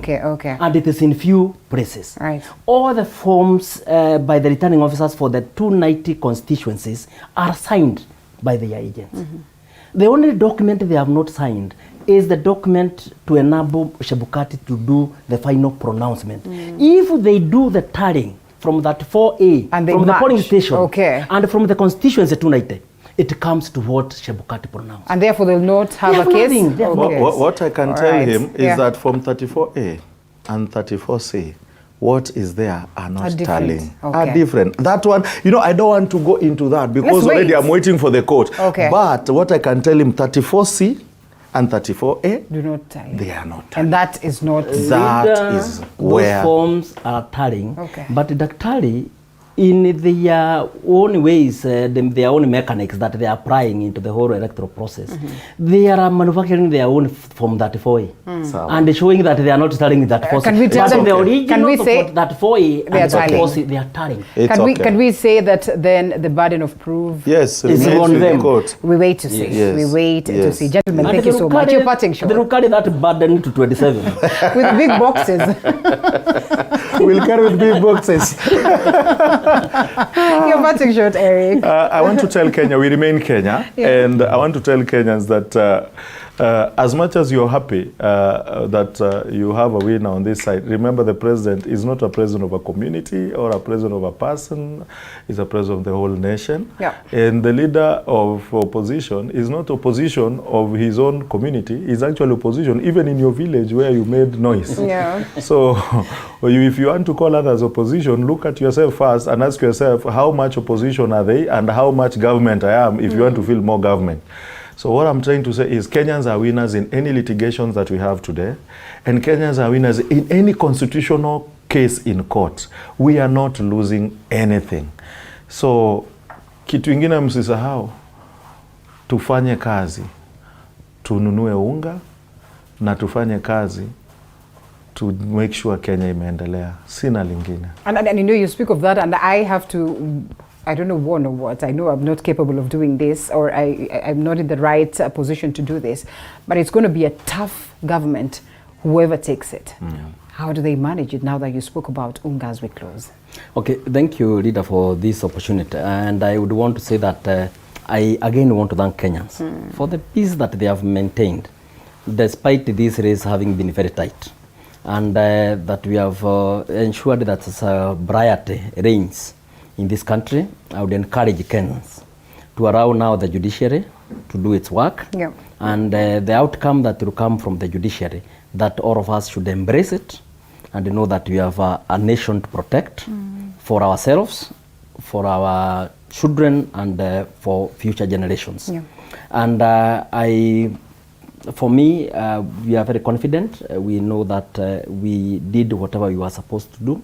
We spoke to Kenyans in a language they could understand. We offered them solutions to the myriad problems that you have talked about, including the unga, how we are going to deal with them, those issues. And I believe that we have solutions to the Kenyans' problems. And once this issue is determined and we were given the stamp of legitimacy by the Supreme Court, we as Kenya Kwanza are going to hit the ground running, and Kenya will see a difference in terms of governance, and in terms of addressing the concerns, and in terms of creating the right environment for prosperity in this country.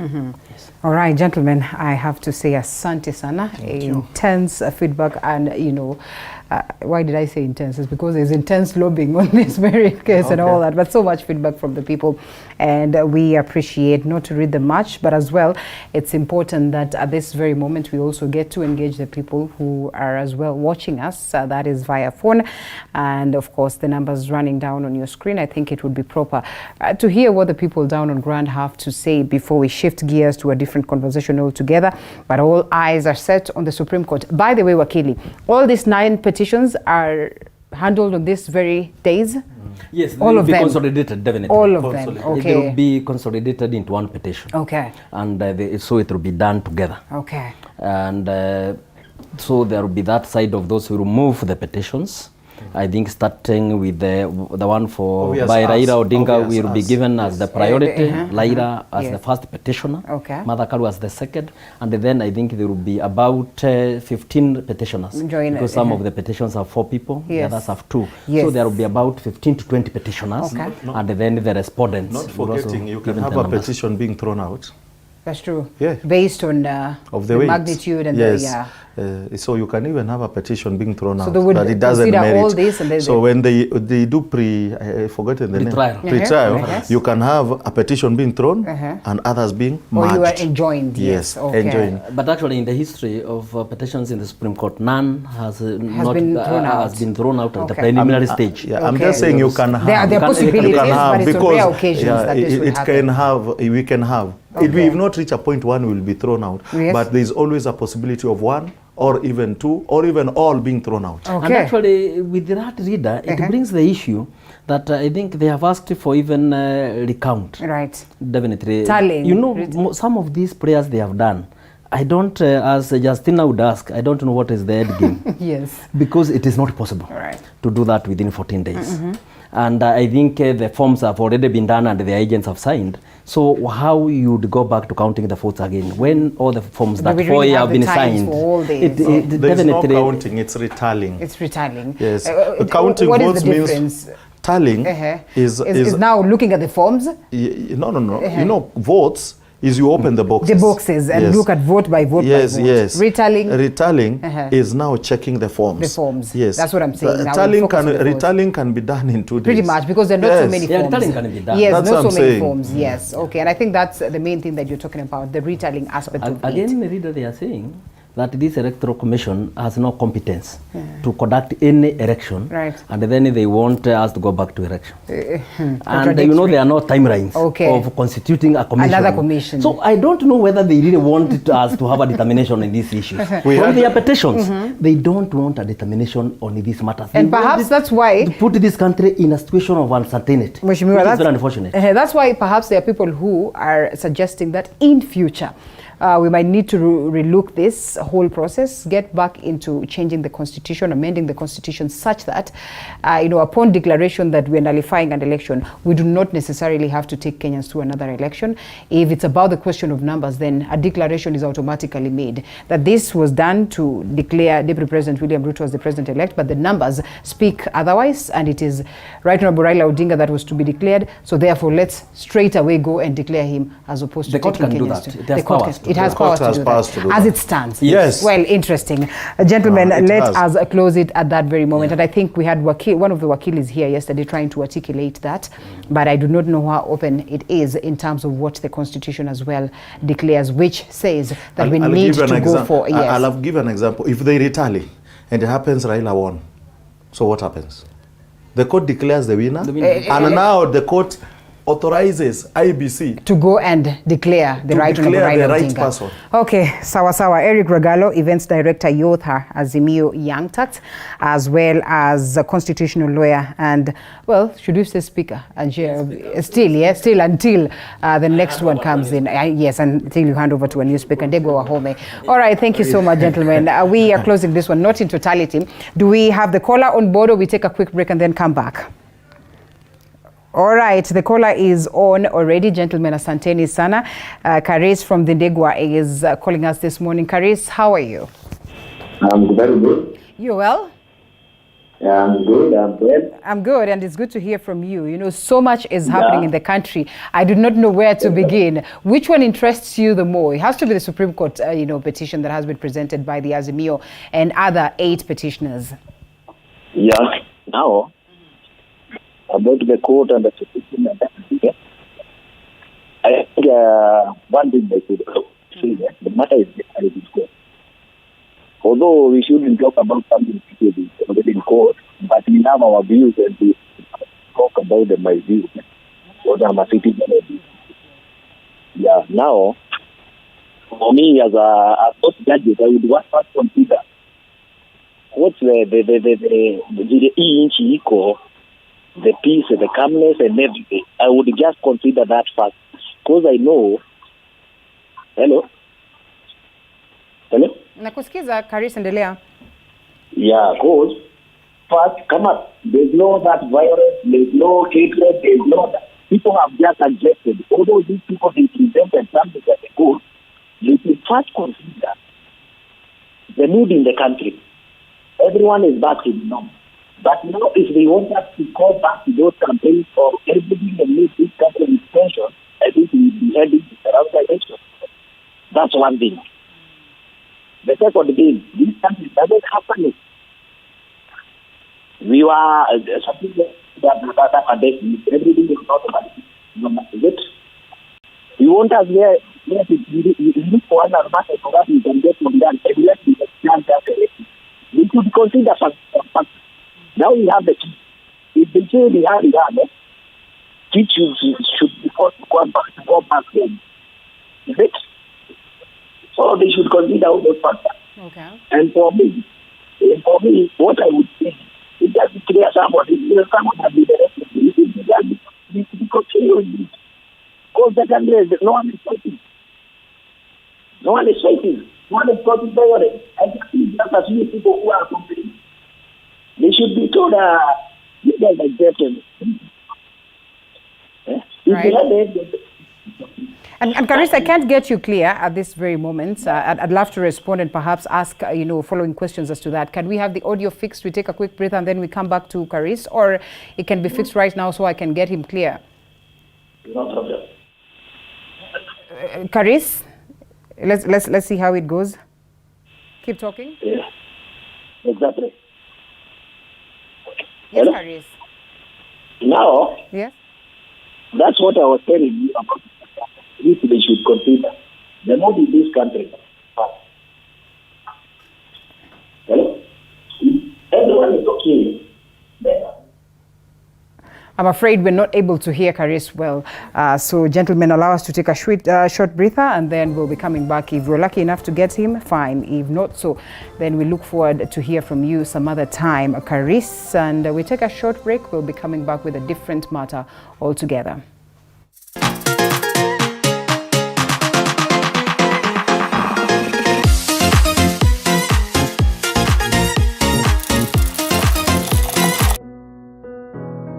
Despite being visually impaired, he is a jack of all trades. It is our quest to find answers on how to take care of children with special needs and those with disability. You do not need to see musical notes to understand music, but rather to have your soul feel the vibe.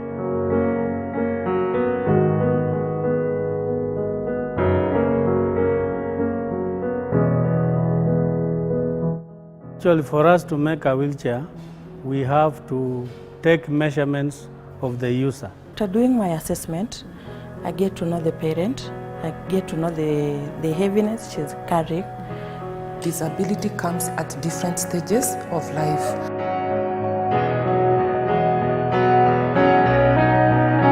The Institute for Market-Driven Courses. Despite being visually impaired, he is a jack of all trades. It is our quest to find answers on how to take care of children with special needs and those with disability. And Homer Bay.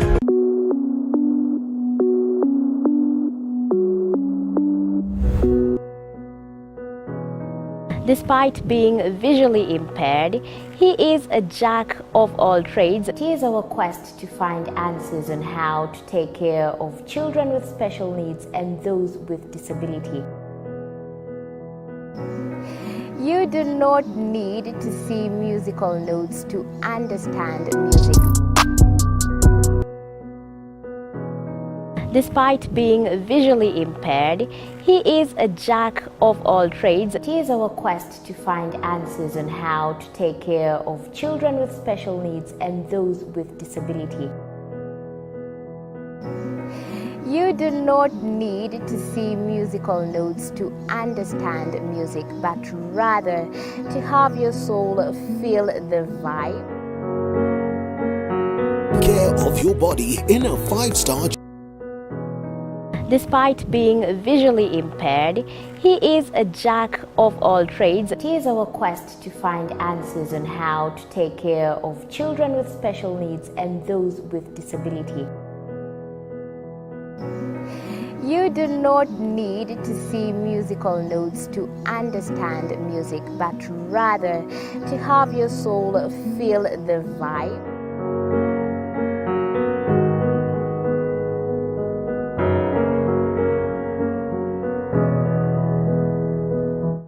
Actually, for us to make a wheelchair. From the Central Business District, Great Rift Apartments, the hub of soft living.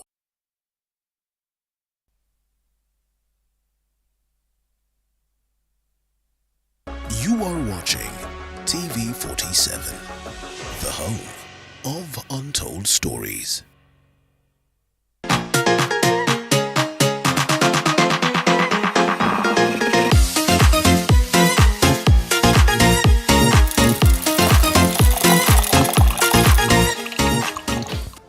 And because your voice matters, and I'm told that we still have Karis, I think it's important that we get to clearly get his submission as pertaining to the politics of the day. Karis, Jambo. Thank you, Sana. I think I should be able to hear you better. Exactly. Yes. Yes, proceed, Karis, nakusikia. Yeah. You were saying something before we could not get you clear. Okay. Now, and that's what we had already. Now, if those judges will be fair, they would consider the situation in this country. Yes? There is no tension. They can debate that. Make sure that the people will not bring any divisibility, will not be